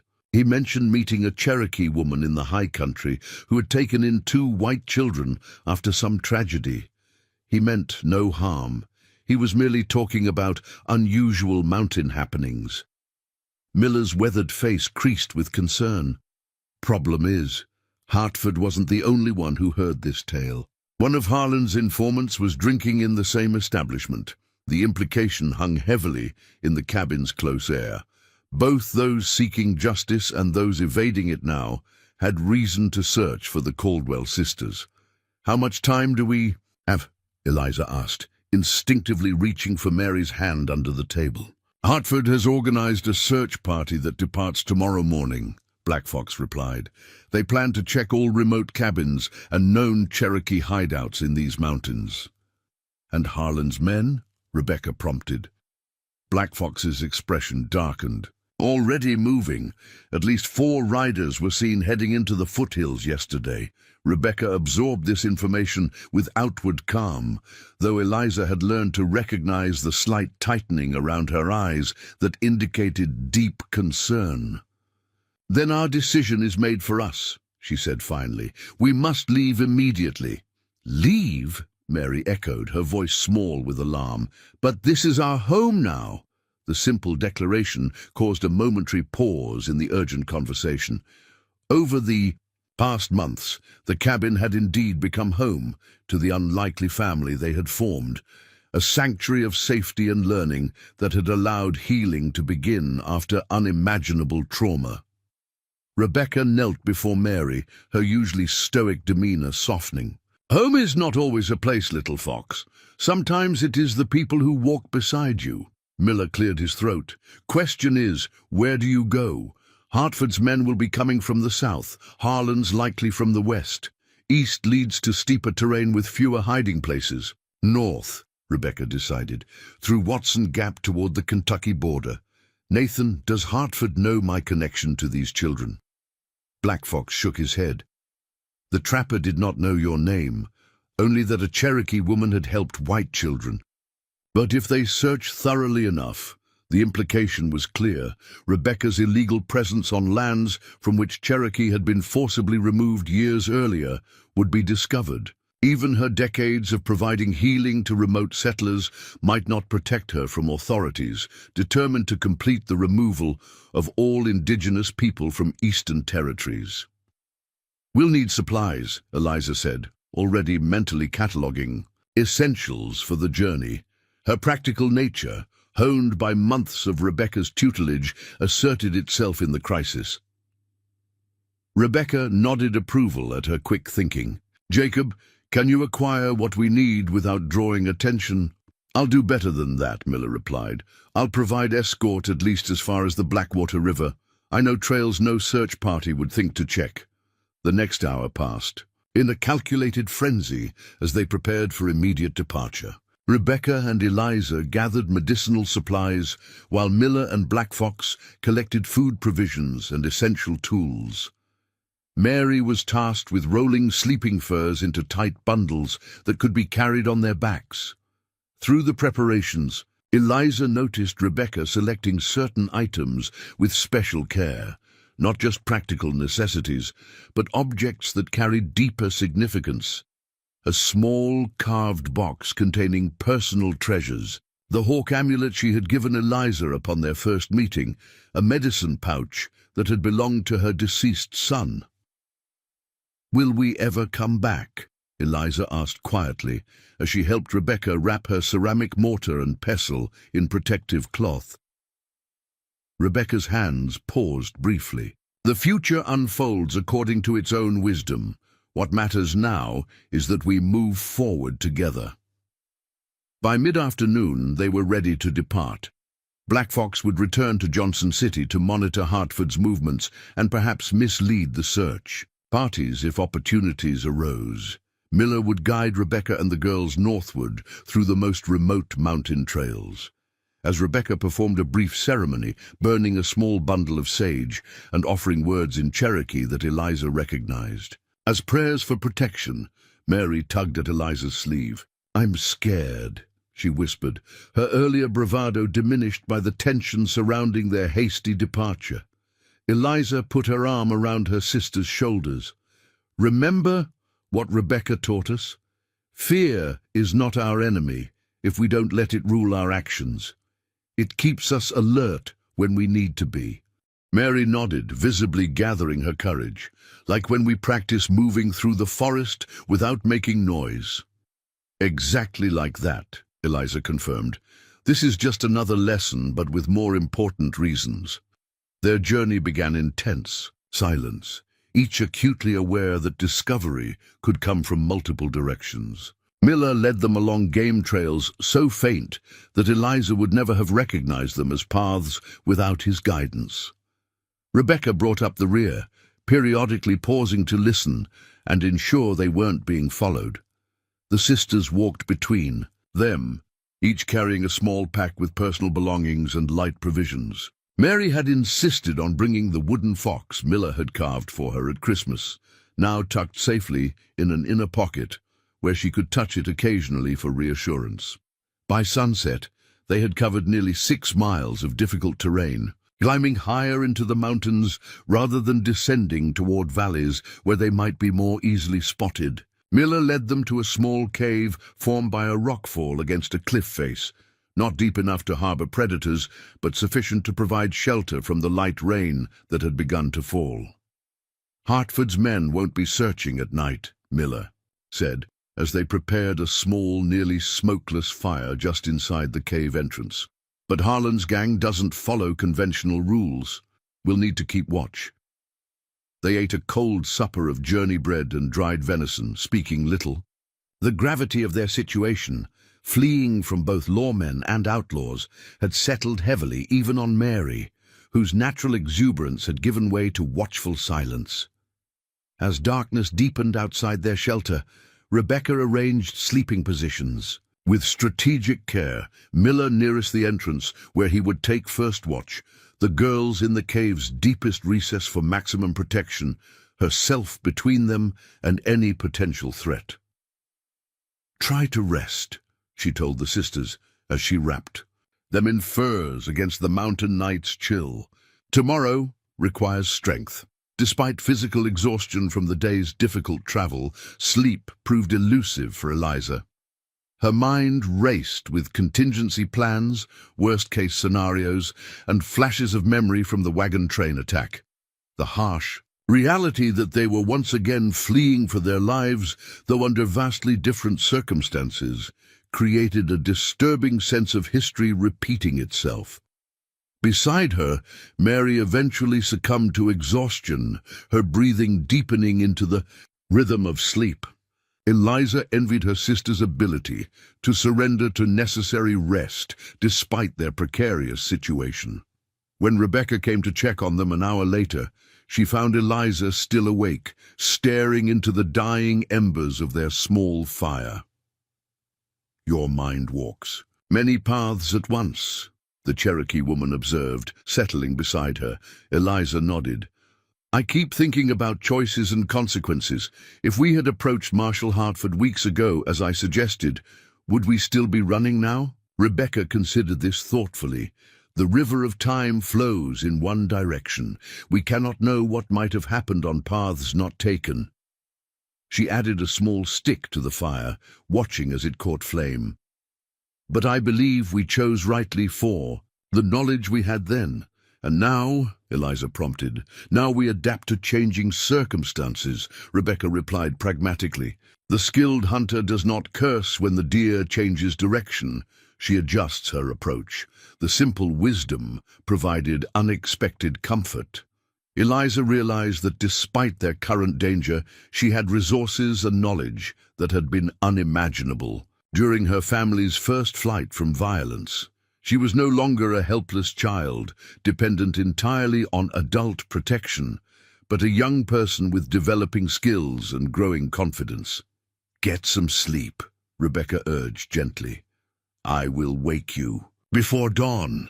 This time, Eliza managed to surrender to exhaustion, drifting into uneasy slumber punctuated by dreams of pursuit through endless forest.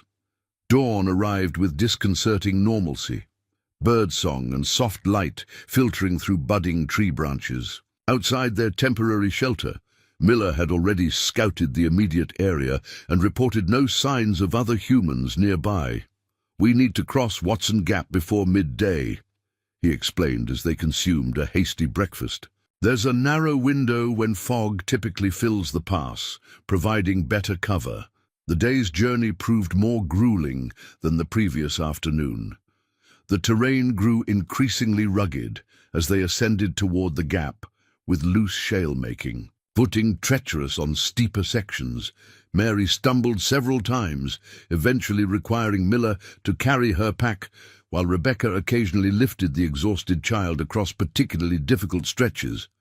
Despite these challenges, they maintained steady progress. Eliza found herself drawing on every wilderness lesson from the winter months: how to place her feet to minimize noise and maximize stability, how to regulate her breathing for sustained effort, how to remain alert to their surroundings, even through physical discomfort. By mid-morning, they approached Watson Gap, a narrow pass between two mountainsides where, as Miller had predicted, tendrils of mist clung to the slopes, creating intermittent fog that could provide crucial concealment. "We'll rest briefly before crossing," Rebecca decided, noting Mary's flagging energy and even Eliza's increasing fatigue. They found shelter in a small grove of pine trees, whose dense branches created a natural hideaway. As they shared water and jerky, Miller suddenly raised his hand for silence, his head tilted in the alert posture of someone who had detected something beyond normal forest sounds. Rebecca immediately motioned for the girls to move deeper into the pine grove's cover. Eliza pulled Mary close, both instinctively crouching lower among the fragrant branches. The sound that had alerted Miller soon became audible to everyone, multiple horses approaching along the main trail below their position, perhaps half A mile distant but moving steadily in their direction, Miller and Rebecca exchanged grim glances. "Too many for Harlan's usual group," Miller whispered. "Likely Hartford's search party."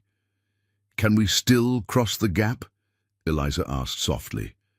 Rebecca assessed their situation with rapid calculation. "Not by the main trail. Jacob, is there another way?" Miller's weathered face creased in concentration. "There's a game trail higher up, steeper, narrower, but it emerges north of the gap. Deer use it, not horses." "Then that becomes our path," Rebecca decided. They gathered their packs with silent efficiency, all previous fatigue forgotten in the urgent need for immediate movement. Miller led them upward, away from the approaching riders, following a barely discernible path that zigzagged up the increasingly steep mountainside. The climb demanded everything from the sisters. Eliza found herself using hands as well as feet to navigate sections where loose rock gave treacherous footing. Mary, despite her exhaustion, kept pace with remarkable determination, her small face set in concentration. When they finally paused, on a narrow ledge overlooking the gap, the search party came into view below, 6 riders led by a tall man in a dark coat, who Eliza guessed must be Marshal Hartford. The group moved with methodical purpose, occasionally stopping to examine the ground for tracks. "They're good," Miller murmured. "Hartford has brought experienced trackers."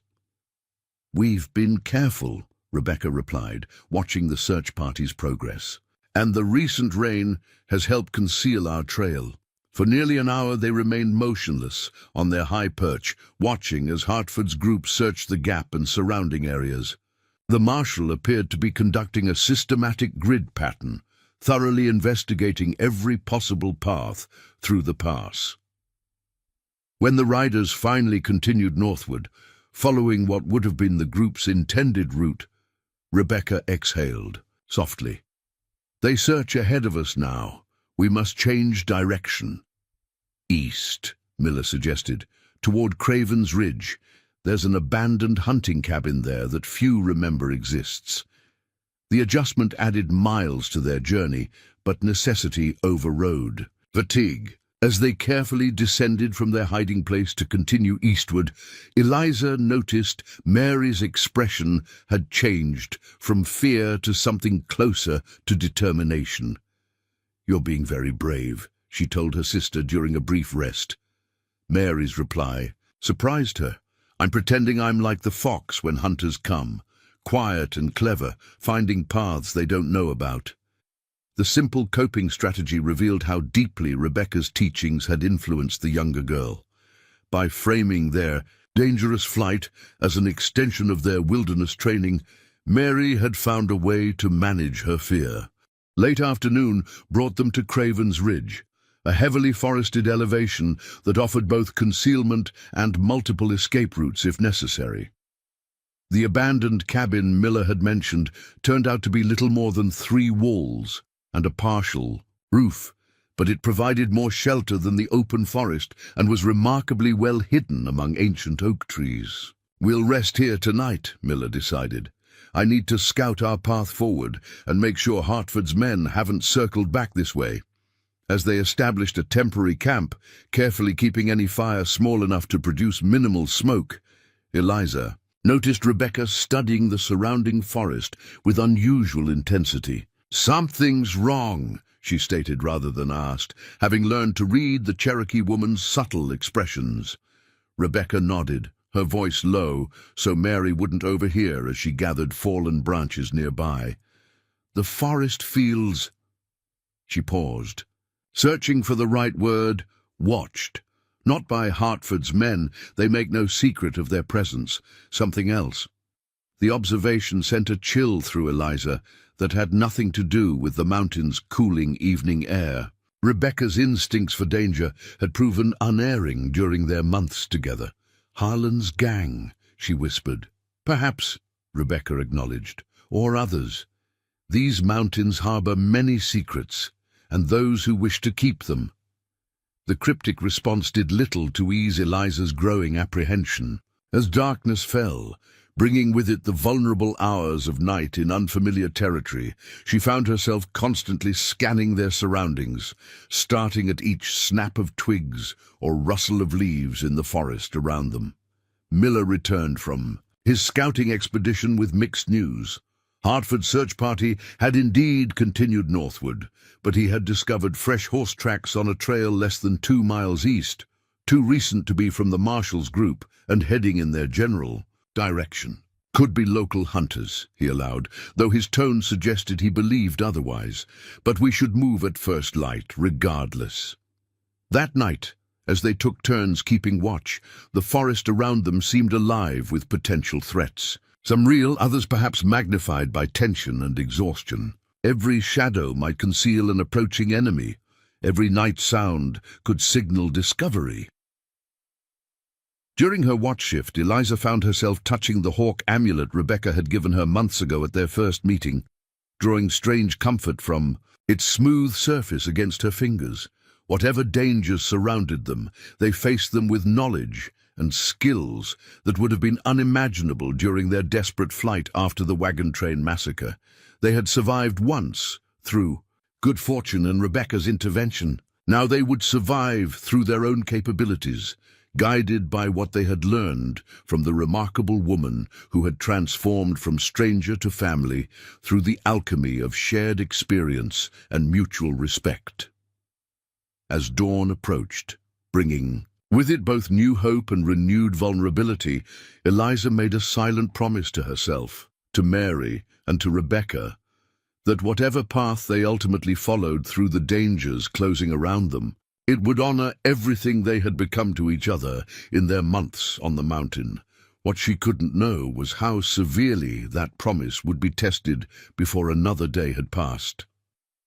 Dawn broke with unsettling beauty over Craven's Ridge, soft golden light filtering through spring foliage, mist rising from the valley below in ethereal patterns. The tranquil scene stood in stark contrast to the tension gripping the small group as they prepared to continue their journey eastward. "We should reach Thornton Creek by midday," Miller explained as they shouldered their packs.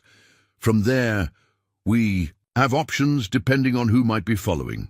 Rebecca had spent the pre-dawn hour teaching the girls to disguise their trail, walking on stones where possible, brushing away footprints with pine branches, and even traveling through shallow stream beds to break their scent trail from any tracking dogs Hartford might employ. "Remember," she instructed as they departed the dilapidated cabin, "step where I step, touch only what I touch, and maintain silence unless absolutely necessary." They moved through the awakening forest with practiced stealth, even Mary maintaining remarkable discipline for a child her age. The morning passed in tense progression, each mile gained representing distance from potential pursuers, but also increasing fatigue that could lead to mistakes. By mid-morning, they had descended from the higher elevations of Craven's Ridge into a narrow valley bisected by a modest stream, Thornton Creek, according to Miller. The flowing water offered both opportunity and risk. It would mask their trail if they followed it, but also funneled them into a more predictable path that pursuers might anticipate. "We'll follow the creek northward for 2 miles, Miller decided after brief consultation with Rebecca, then cut eastward through Henderson Pass toward the flatlands. Hartford will expect us to stay in the mountains where Cherokee typically seek refuge." The strategy made sense, though Eliza noted Rebecca's subtle hesitation.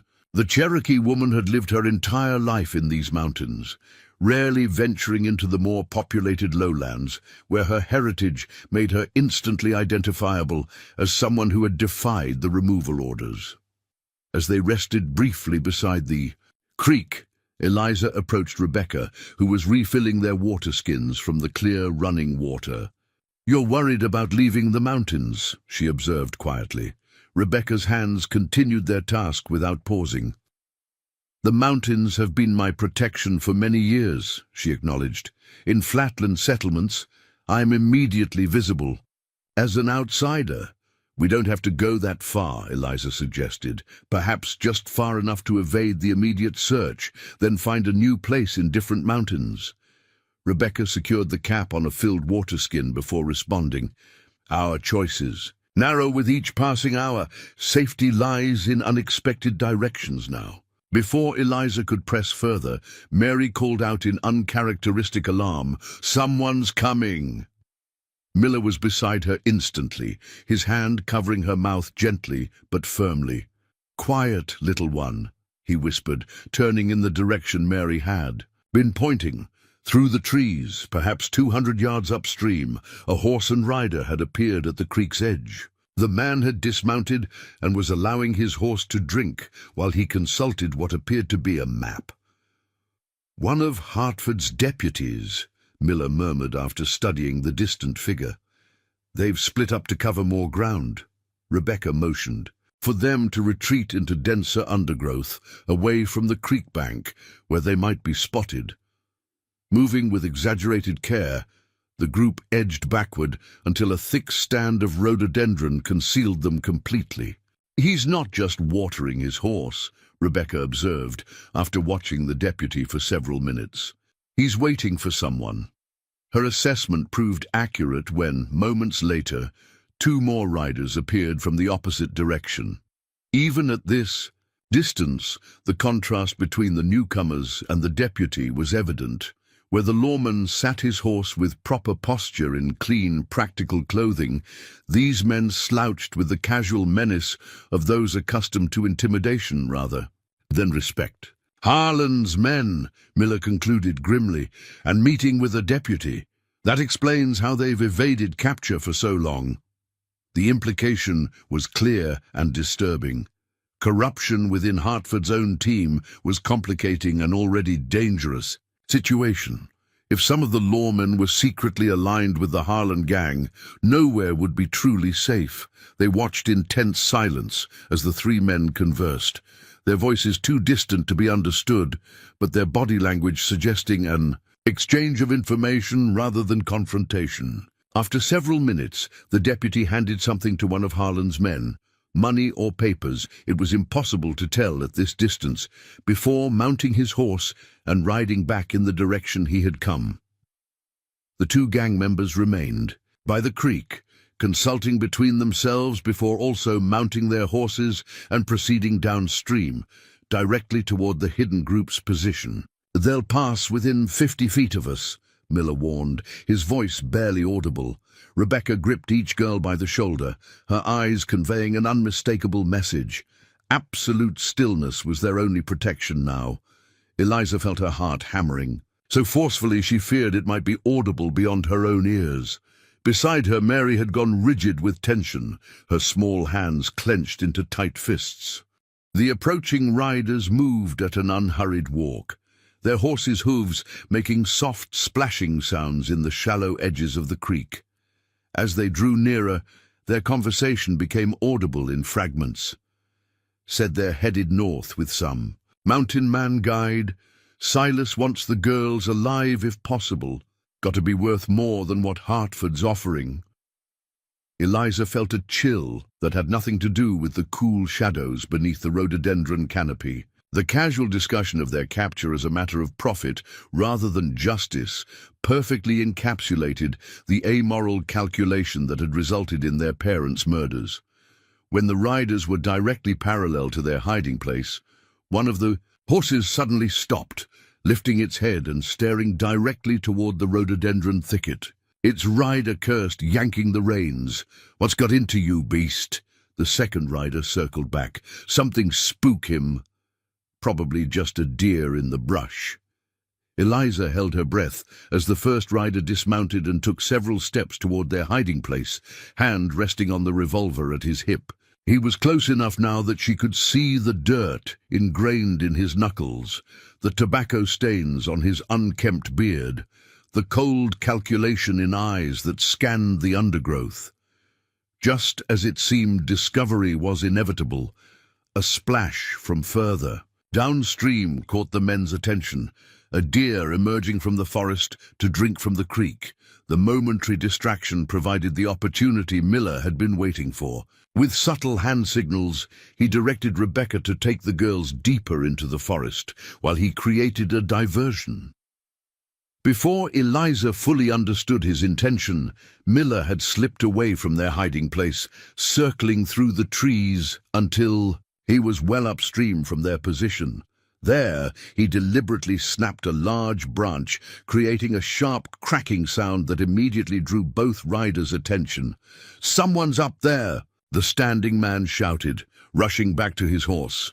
Both riders remounted quickly and spurred their horses upstream toward the noise, away from where Rebecca was now leading the girls in a swift but silent retreat through the dense forest.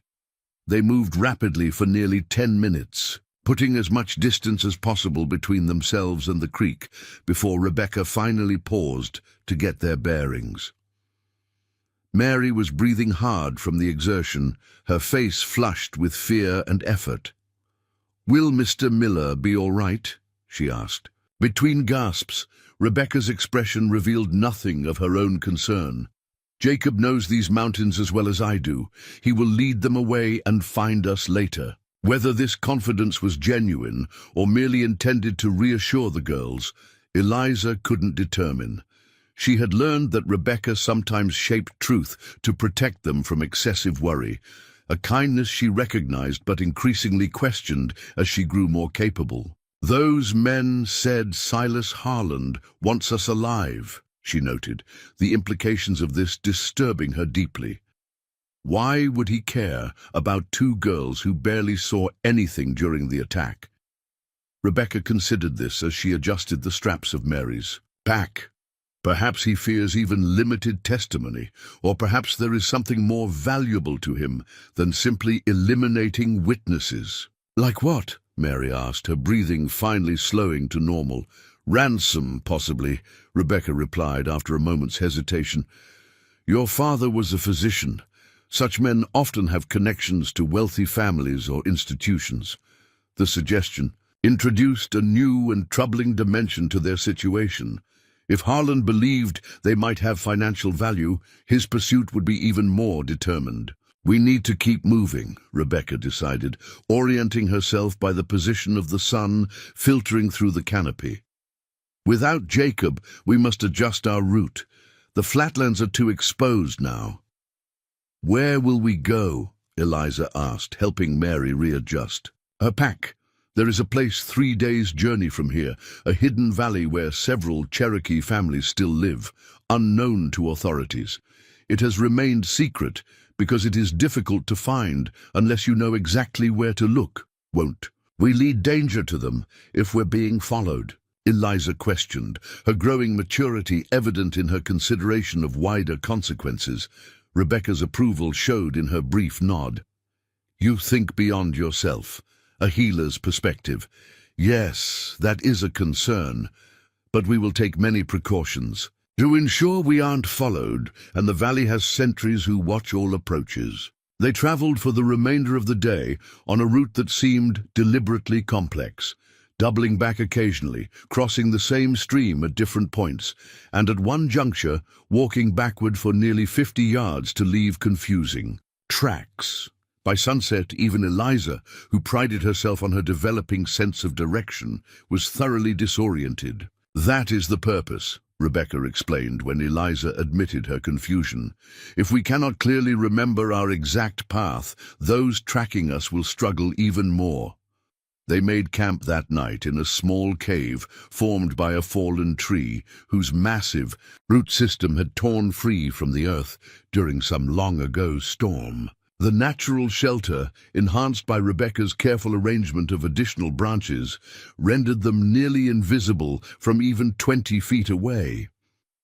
As they ate a cold supper of journey bread and dried berries, Eliza voiced the concern that had been growing since Miller's absence. "What if he doesn't find us again?" Rebecca considered the question with characteristic thoughtfulness rather than offering empty reassurance. "Jacob Miller has survived alone in these mountains for decades. If anyone can evade Harlan's men and rejoin us, it is him.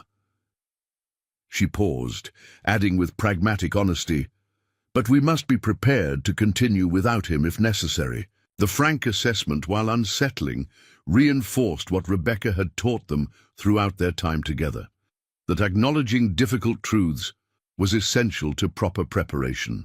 False comfort led to poor decisions.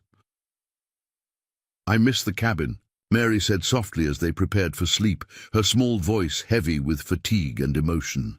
"I miss our books and my fox carving, and knowing exactly where everything belongs."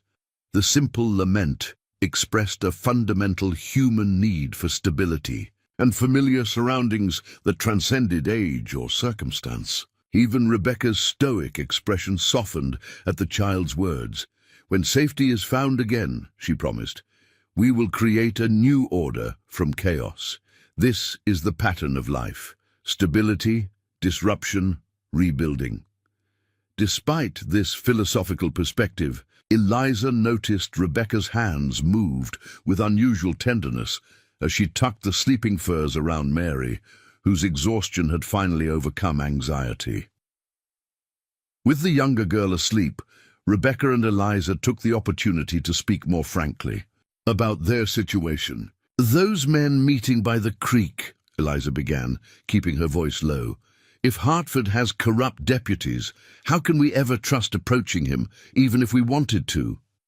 Rebecca nodded, acknowledging the complexity. "Corruption rarely claims everyone. The marshal himself may still seek true justice." She stared into the small, nearly smokeless fire they had risked building within their sheltered position. "But your observation is valid. We must be even more careful about whom we trust." "What? About the Cherokee families in the Hidden Valley? Will they accept us? Mary and I are white children after all." The question reflected Eliza's growing awareness of the historical context surrounding their unusual situation, that the very people who had shown them the greatest kindness had suffered terribly at the hands of white authorities and settlers. "They will accept you because I bring you," Rebecca stated with quiet certainty, "and because children are viewed as treasures regardless of their origin." But, she added with characteristic honesty, "some will be wary at first. This is natural and deserved." The frank assessment helped Eliza frame her expectations realistically. "What can we do to show proper respect?"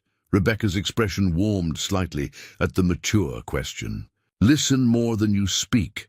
Observe before acting. Offer to help without being asked. The same wisdom that serves in any community serves doubly when you are the outsider."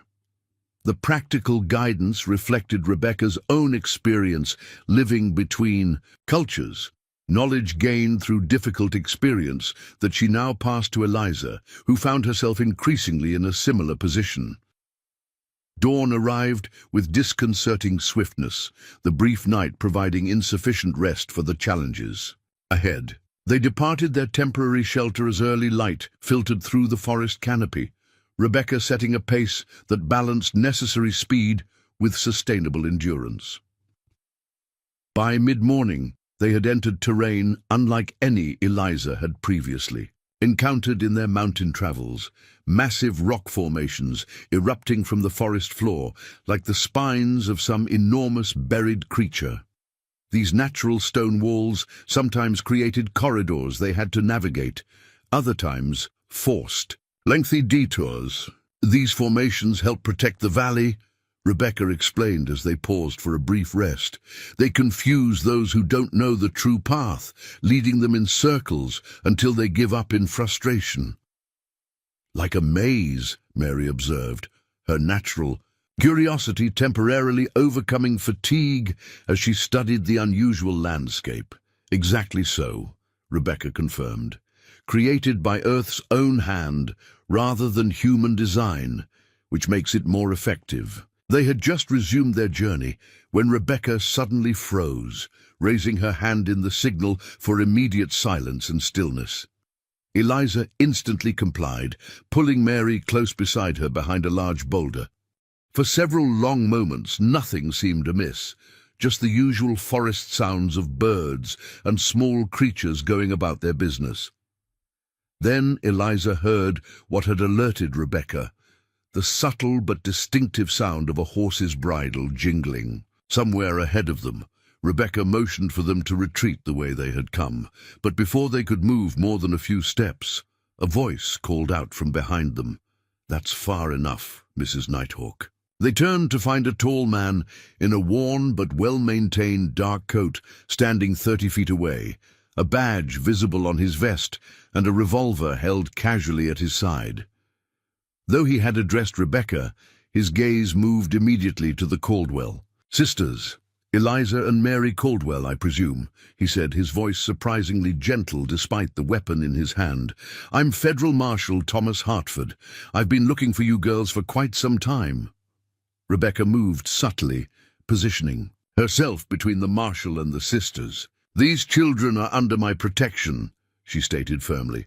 Hartford nodded, his expression conveying understanding rather than hostility. "I can see that. And they appear to have been well cared for, which I appreciate." He holstered his weapon, in what seemed a deliberate gesture of goodwill. "But I think it's time we discuss the situation properly, don't you?" The unexpected reasonableness of his approach created a moment of uncertainty.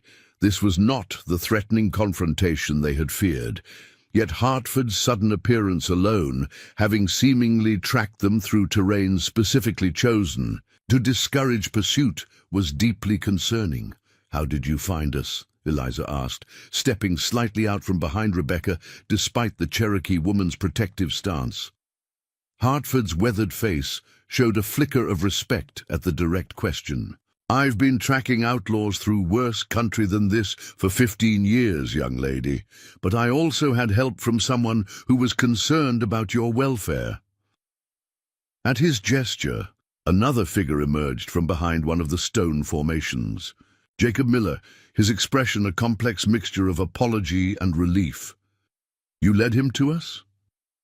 Rebecca's normally controlled voice carried an edge of betrayal. Miller shook his head. "He found me after I led those riders away yesterday. Harlan's men aren't the only ones who can persuade with firearms." He touched a bruised area on his temple that Eliza hadn't noticed initially. "Once I understood he truly wants to protect the girls, not just use them, I made a judgment call." Hartford stepped forward slowly, hands visible to demonstrate his non-threatening intentions. "Mrs. Nighthawk, I understand your caution. You've kept these children safe when my own deputies apparently cannot be fully trusted.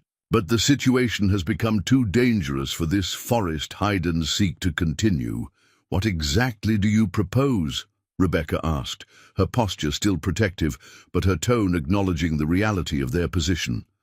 "I have a secure location in Johnson City where witnesses are being kept safe until the trial. The boy who survived the most recent Harlan attack is there, along with 2 former gang members who've turned state's evidence." Hartford's gaze moved to include the sisters. "You'll have protection around the clock until Silas Harlan and his key men are captured." The offer represented both safety and a return to white society, the very crossroads Rebecca had predicted they would eventually face. But it had arrived far sooner and under very different circumstances than any of them had anticipated.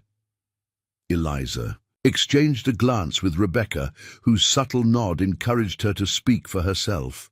With growing confidence, she addressed the marshal directly. "What about Rebecca? She saved our lives and taught us everything we needed to survive." "We won't go anywhere without her."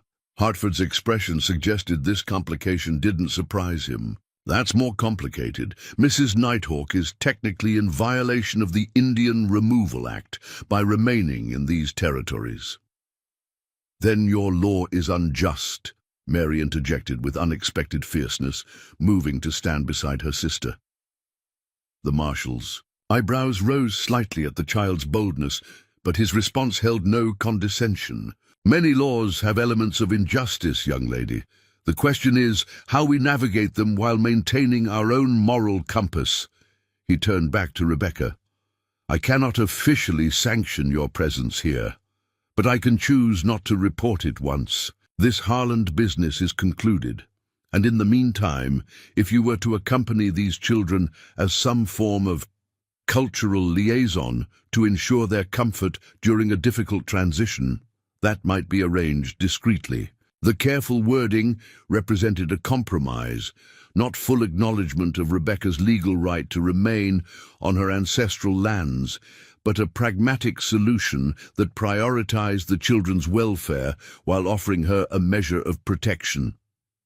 Rebecca studied the marshal with the careful assessment she applied to all significant decisions. And after the trial, what becomes of Eliza and Mary then? It was the essential question that cut to the heart of their uncertain future, one that had been deferred during their months of isolated sanctuary, but now demanded immediate consideration. Hartford sighed, removing his hat briefly to run a hand through graying hair. Ordinarily, orphaned children would become wards of the state until suitable placements could be found, but these are hardly ordinary circumstances. He replaced his hat, adjusting its brim with practiced precision. I believe arrangements could be made that take into account the unconventional family bond that has clearly formed here. The cautious phraseology suggested both personal sympathy and institutional constraints, a man trying to navigate between official duties and human compassion. As the adults continued this delicate negotiation, Eliza found herself watching Mary, who had moved slightly away from the conversation to examine a cluster of early spring flowers growing improbably from a crack in one of the stone formations. Her sister's resilience throughout their ordeal had been remarkable, but Eliza wondered what toll these constant disruptions and uncertainties were taking on a child who had already endured more trauma than most adults. The decision before them would shape not just their immediate safety, but the entire course of their future lives. Would they return to white society under Hartford's protection, potentially separated from Rebecca once the immediate crisis passed? Or should they continue toward the hidden Cherokee Valley, maintaining their unconventional family unit, but perhaps forever living as fugitives on the margins of both societies? As Hartford, Miller, and Rebecca discussed logistical details of potential arrangements, Eliza moved to join her sister by the wildflowers, drawn by Mary's unusual stillness. "What are you thinking about?" she asked gently. Mary touched one of the delicate white blossoms with careful fingers. "Rebecca says plants that grow in stone are strongest because they find a way to live where nothing should grow." She looked up at Eliza with an expression far older than her years. "I think we're like that now." The simple observation carried profound wisdom that momentarily left Eliza speechless. From the most difficult circumstances imaginable, something unexpected and resilient had indeed emerged. Not just survival, but growth and adaptation that might never have occurred in easier conditions.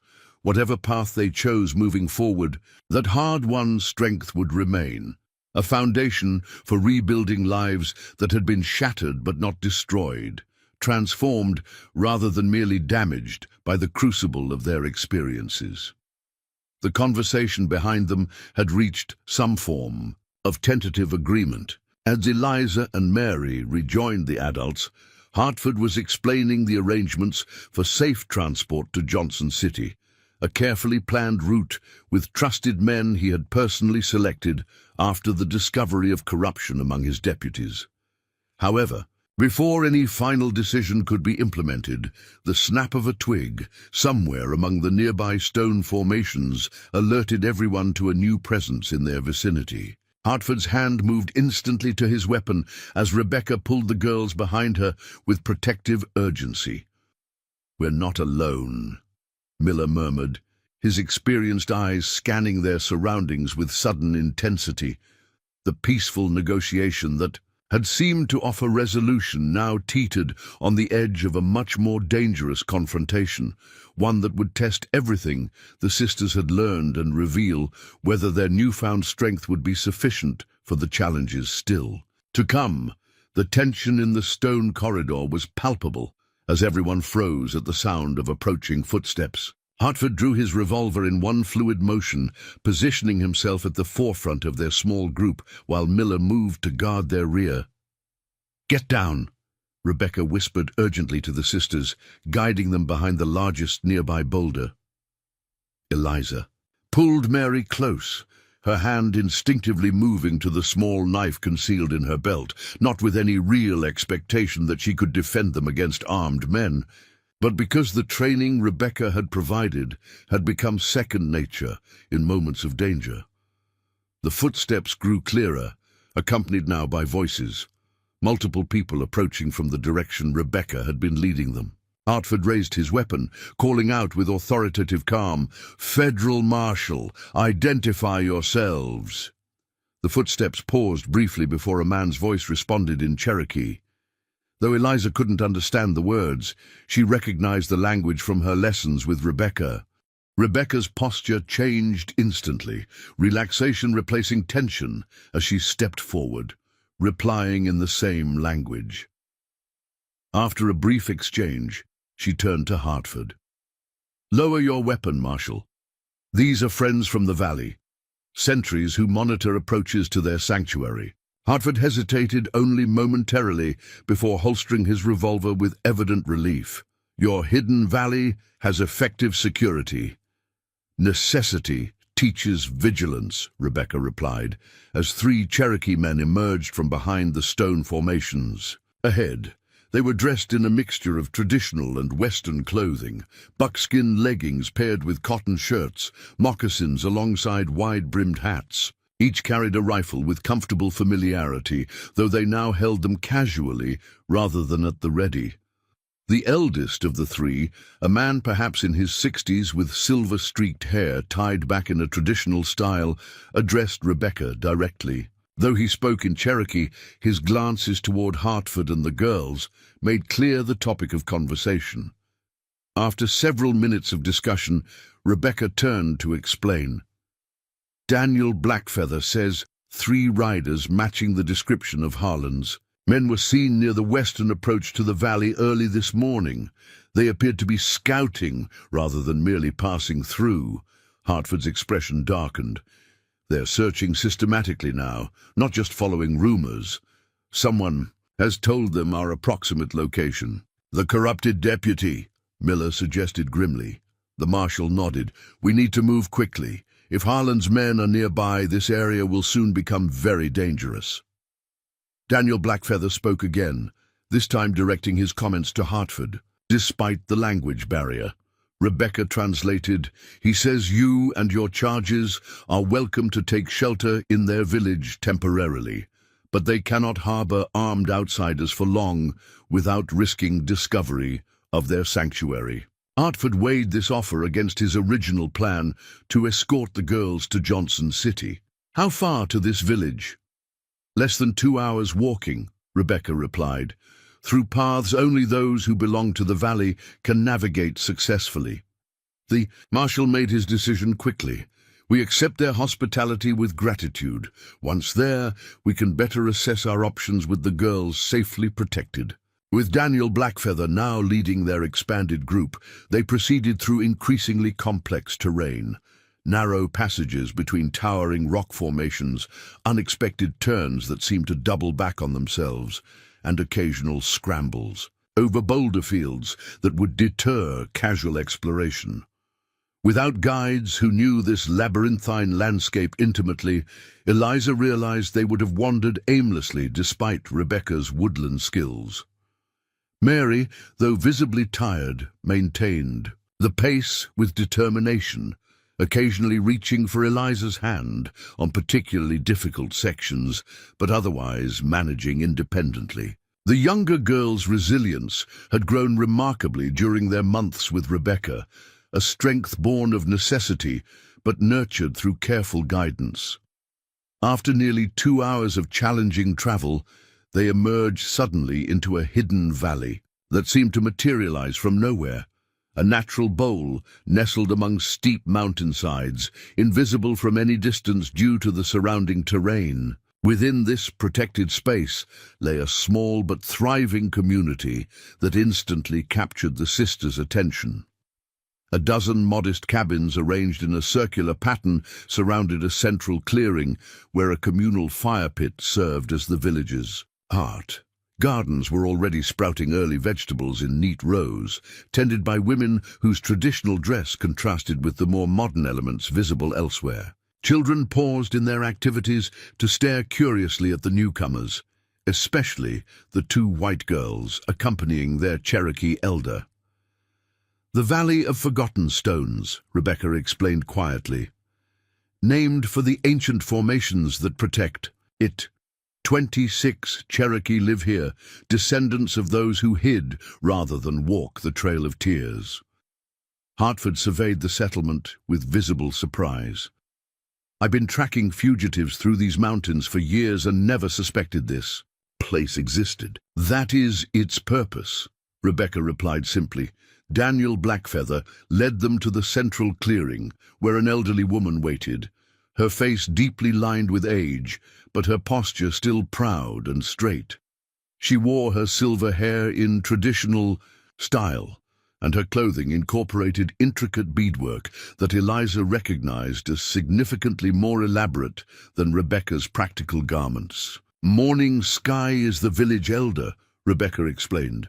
"She was already a grandmother when soldiers came for our people. Her wisdom guided those who established this sanctuary." The introductions that followed were conducted primarily in Cherokee, with Rebecca translating when necessary. Morning Sky studied the sisters with piercing black eyes that seemed to evaluate more than mere appearance. When she finally spoke directly to them, Rebecca translated her words with evident respect. "She says you have walked between worlds as she has, touching death but choosing life, losing family but finding new connections. She sees strength in your spirits that matches the trials you have endured." Mary, typically shy with strangers, stepped forward unexpectedly and offered the elderly woman the small pouch of medicinal herbs she had been carrying, a gesture Rebecca had taught them as appropriate when greeting respected healers. Morning Sky's weathered face softened in surprise and approval as she accepted the gift with dignified grace. The simple interaction seemed to set the tone for their reception. While some villagers maintained cautious distance, others approached with tentative hospitality, particularly after Morning Sky's clear acceptance of the unusual visitors.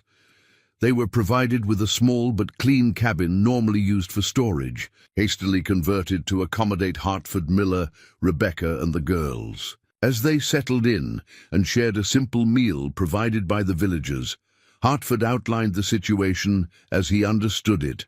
"Harland knows you girls survived the massacre and is determined to eliminate potential witnesses before his gang faces trial," he explained, addressing Eliza and Mary directly, but including the adults in his assessment. "My original plan to bring you to Johnson City may be compromised if, as we suspect, at least one of my deputies is feeding information to the gang." "What options remain?" Rebecca asked, her practical nature focusing on solutions rather than dwelling on problems. Hartford considered carefully. "I still believe the safest long-term solution is official protection in Johnson City, but we need a strategy to get there without being intercepted, and we need to identify the corrupt deputy before placing you in their proximity." "Could you bring trusted men here to escort us?" Eliza suggested, her analytical mind approaching the problem from multiple angles as Rebecca had taught her. The marshal shook his head. "Bringing more outsiders to this valley would violate the trust these people have shown us, and any large group traveling these mountains would attract attention." "What about a diversion?" Miller proposed. "I could lead a false trail with appropriate evidence suggesting the girls have been moved in another direction entirely." As the adults continued strategizing, Eliza noticed Mary had grown unusually quiet, her attention focused on the cabin's small window where village children could be. Seen playing in the central clearing, the younger girl's expression held longing mixed with uncertainty. natural desire for normal childhood interaction tempered by awareness of their precarious situation. "Would you like to go outside for a while?" Eliza asked softly. Mary nodded, though her response carried hesitation. "Will it be safe?" Hartford overheard the exchange and paused in his planning. "This valley is probably the safest place you could be right now. The sentries maintain constant vigilance, and no outsider could navigate the approach without guides." With Rebecca's approving nod, Eliza took Mary's hand and led her outside into the afternoon sunshine. Their appearance immediately attracted the attention of the village children, who paused their game to observe the newcomers with undisguised curiosity. For an awkward moment, the cultural divide seemed insurmountable. Cherokee children staring at white girls as if they were creatures from another world entirely. Then Mary, drawing on reserves of courage that continually surprised her older sister, stepped forward and offered the universal greeting of childhood, a smile and a small wave. A girl, perhaps Mary's age, wearing a dress that combined calico, fabric with traditional beadwork, broke from the group and approached cautiously. She said something in Cherokee that the sisters couldn't understand, but her friendly tone transcended language barriers. Eliza remembered one of the few Cherokee phrases Rebecca had taught them. "Osio," she offered carefully, the traditional greeting meaning both hello and an acknowledgement of respective spirits. The simple effort at cultural bridge building transformed the interaction. The Cherokee girl's face lit with delighted surprise at hearing her language from the strange white child. She replied with a formal but welcoming nod before gesturing toward the game they had been playing, a form of stickball that required no verbal communication to understand. Within minutes, Mary had been incorporated into their play while Eliza watched from a comfortable spot near the central fire pit. The scene stirred complex emotions: joy at seeing her sister engaged in normal childhood activity after months of necessary vigilance, and wonder at how quickly children could transcend boundaries that adults maintained with such rigid determination. "They teach us more than we teach them if we pay attention," observed a voice beside her. Eliza turned to find Morning Sky had joined her, Rebecca beside her serving as translator.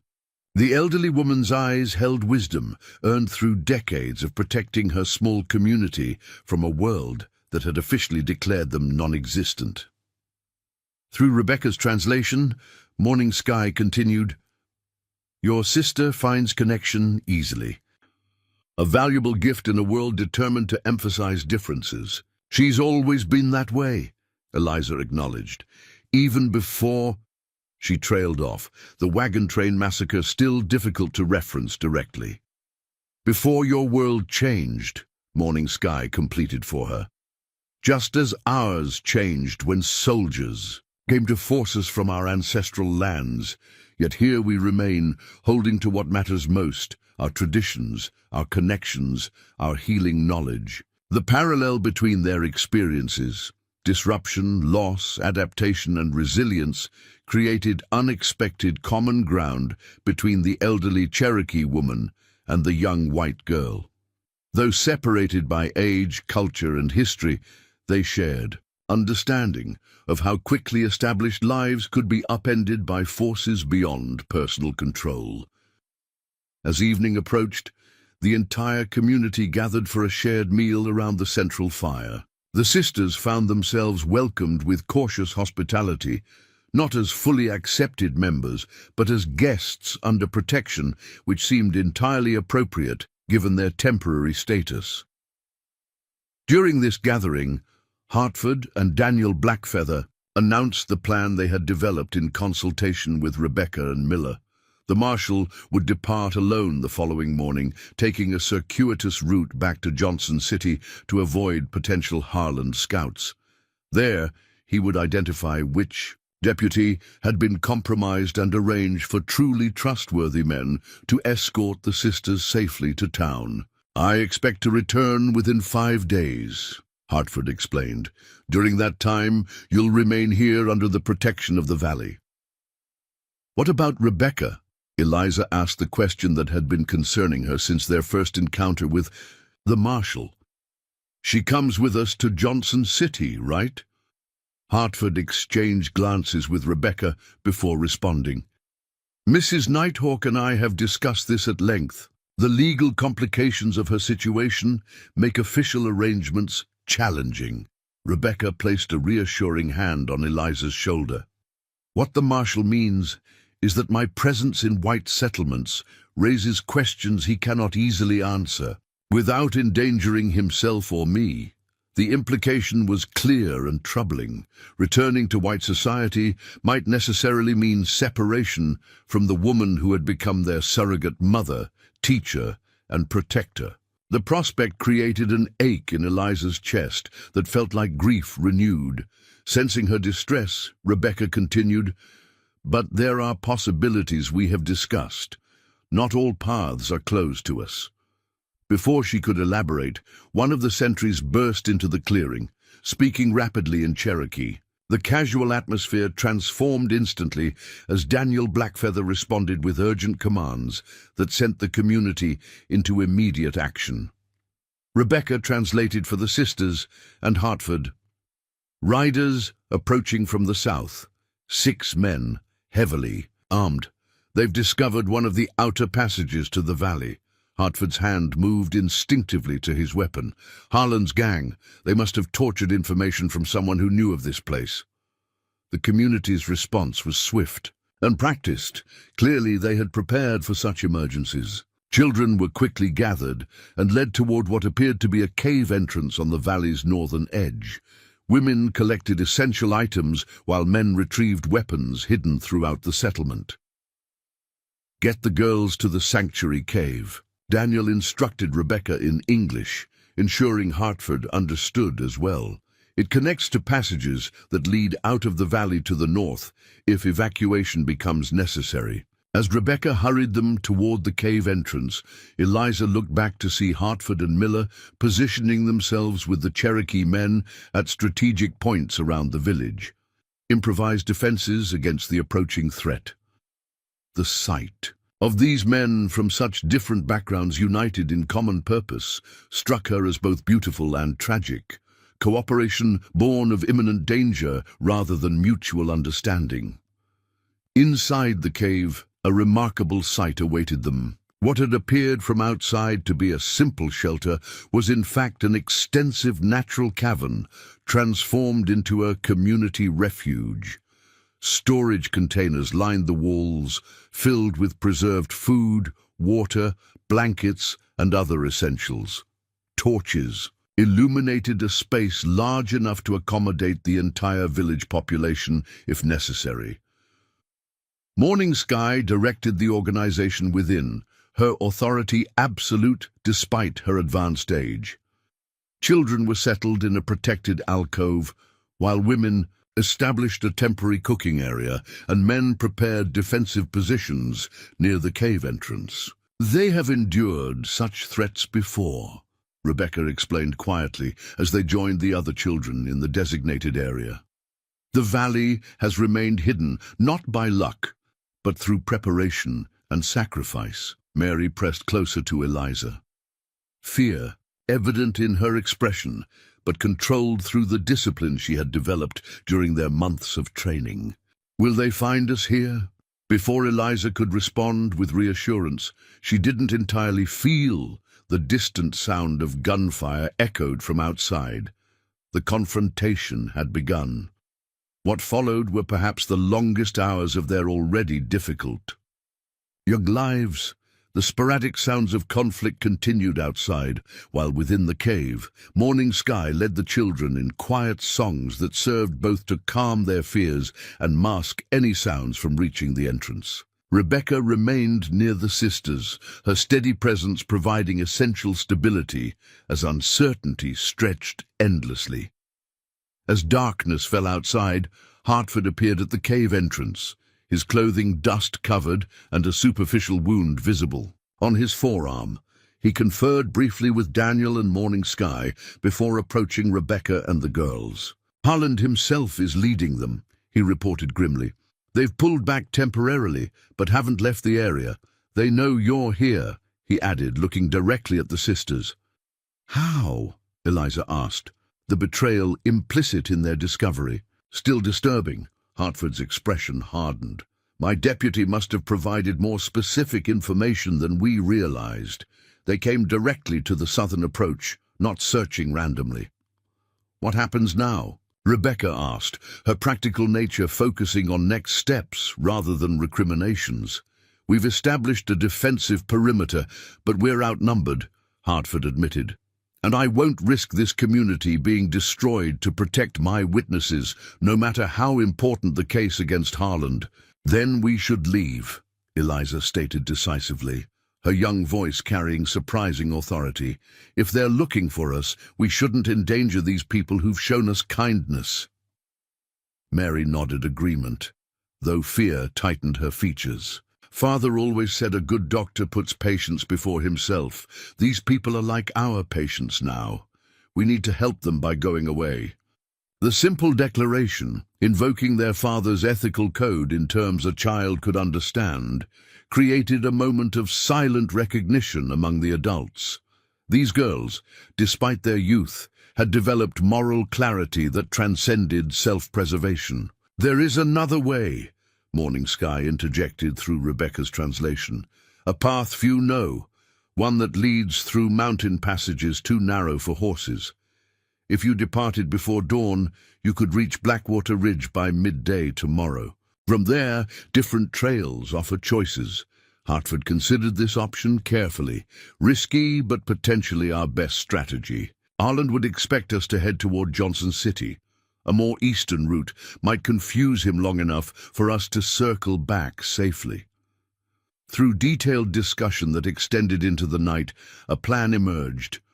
Rebecca would guide the sisters through the secret northern passage before dawn, accompanied by one of the younger Cherokee men named Joseph, who knew the route to Blackwater Ridge. Hartford and Miller would create a diversion at first light, drawing Harland's attention south, while the small group escaped northward. And after Blackwater Ridge? Eliza asked, understanding this plan addressed immediate danger, but not their ultimate destination. Hartford knelt to address both sisters directly. I still believe justice requires your testimony against Harland, but how we get you safely to, and that point may require unconventional approaches. He glanced at Rebecca meaningfully. Sometimes the letter of the law must bend to serve its spirit. The implicit promise that he would find a way to maintain their connection with Rebecca despite legal complications provided essential reassurance. They would face danger together, not fragmented by arbitrary regulations that failed to recognize the bonds they had formed. The remainder of the night passed in careful preparation.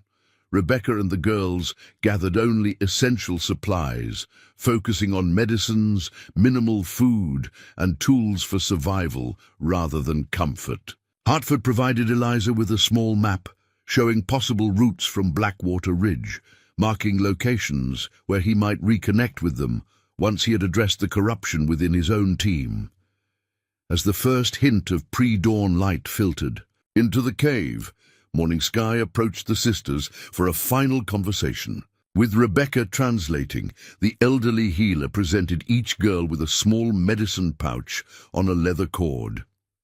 These contain sacred herbs and stones from our valley, Rebecca explained. She says they carry the protection of ancestors who watch over those who walk between worlds as you do.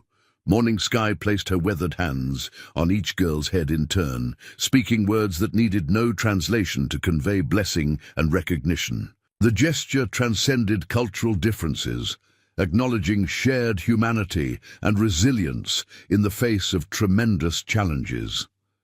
Their departure through the northern passage was conducted in near total darkness, with only Joseph's intimate knowledge of the route guiding them through narrow tunnels and occasional openings that admitted faint starlight. The sisters moved with the quiet skill Rebecca had taught them, their months of wilderness training serving them well in this critical moment. As they finally emerged onto a forested slope well beyond the valley's immediate boundaries, the first golden light of dawn illuminated the landscape before them. In the far distance, they heard the planned diversion, Hartford and Miller creating enough commotion to draw Harlan's attention southward, while their small group slipped away to the north. "We have perhaps a day's advantage," Rebecca assessed, as they paused briefly to orient themselves. "We must use it wisely." Joseph pointed toward a distant ridgeline barely visible through the trees. "Blackwater Ridge lies there. The path grows easier once we cross the stone fields ahead."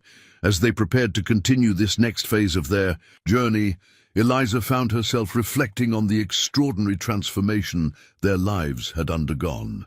From privileged doctors' daughters to orphan survivors, from helpless refugees to capable woodland travelers, from isolated victims to members of an unconventional family that transcended cultural boundaries.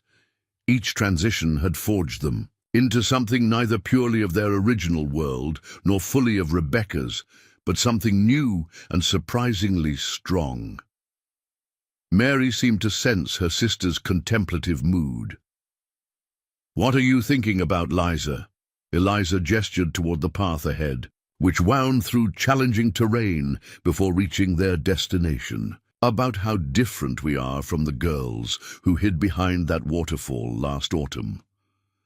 Rebecca, overhearing the exchange, added her perspective. "In Cherokee healing, we understand that wounds properly tended don't merely heal, they create new strength where weakness once existed. The scar becomes tougher than the original skin." The simple wisdom perfectly captured their journey, not just physical survival, but deeper transformation that had prepared them for whatever challenges still lay ahead. Whether their path ultimately led back toward white society with Hartford's protection or continued in the liminal space Rebecca had taught them to navigate, they would face it with knowledge, skills, and connections that spanned worlds usually kept rigidly separate. As they resumed their journey toward Blackwater Ridge, the morning sun warming their faces and illuminating the vibrant spring growth around them, Eliza felt something she hadn't experienced since before the wagon train. Massacre. Not happiness exactly, for too much had been lost for simple joy, but a profound sense of possibility. The future remained uncertain, with Harlan still pursuing them and society's boundaries still restricting their unconventional family. But they moved toward it not as helpless victims, but as active participants in shaping whatever came next. Ancient healing knowledge Rebecca had shared with them extended beyond physical remedies to encompass deeper wisdom. That broken lives, like broken bones, could mend stronger at the fracture points if properly tended. That bridges between divided worlds could be built by those willing to step beyond comfortable boundaries. And that family might be defined not by blood alone, but by the sacred connections forged when strangers become protectors, teachers become parents, and survivors become healers in their own right. These lessons, more precious than any material inheritance, would guide them through whatever trials still awaited. Two sisters and their Cherokee guardian walking between worlds toward a future they would create together, step by deliberate step. Up next, you got two more standout stories right on your screen. If this one hits the mark, you won't want to pass these up. Just click and check them out. And don't forget to subscribe and turn on the notification bell so you don't miss any upload from us.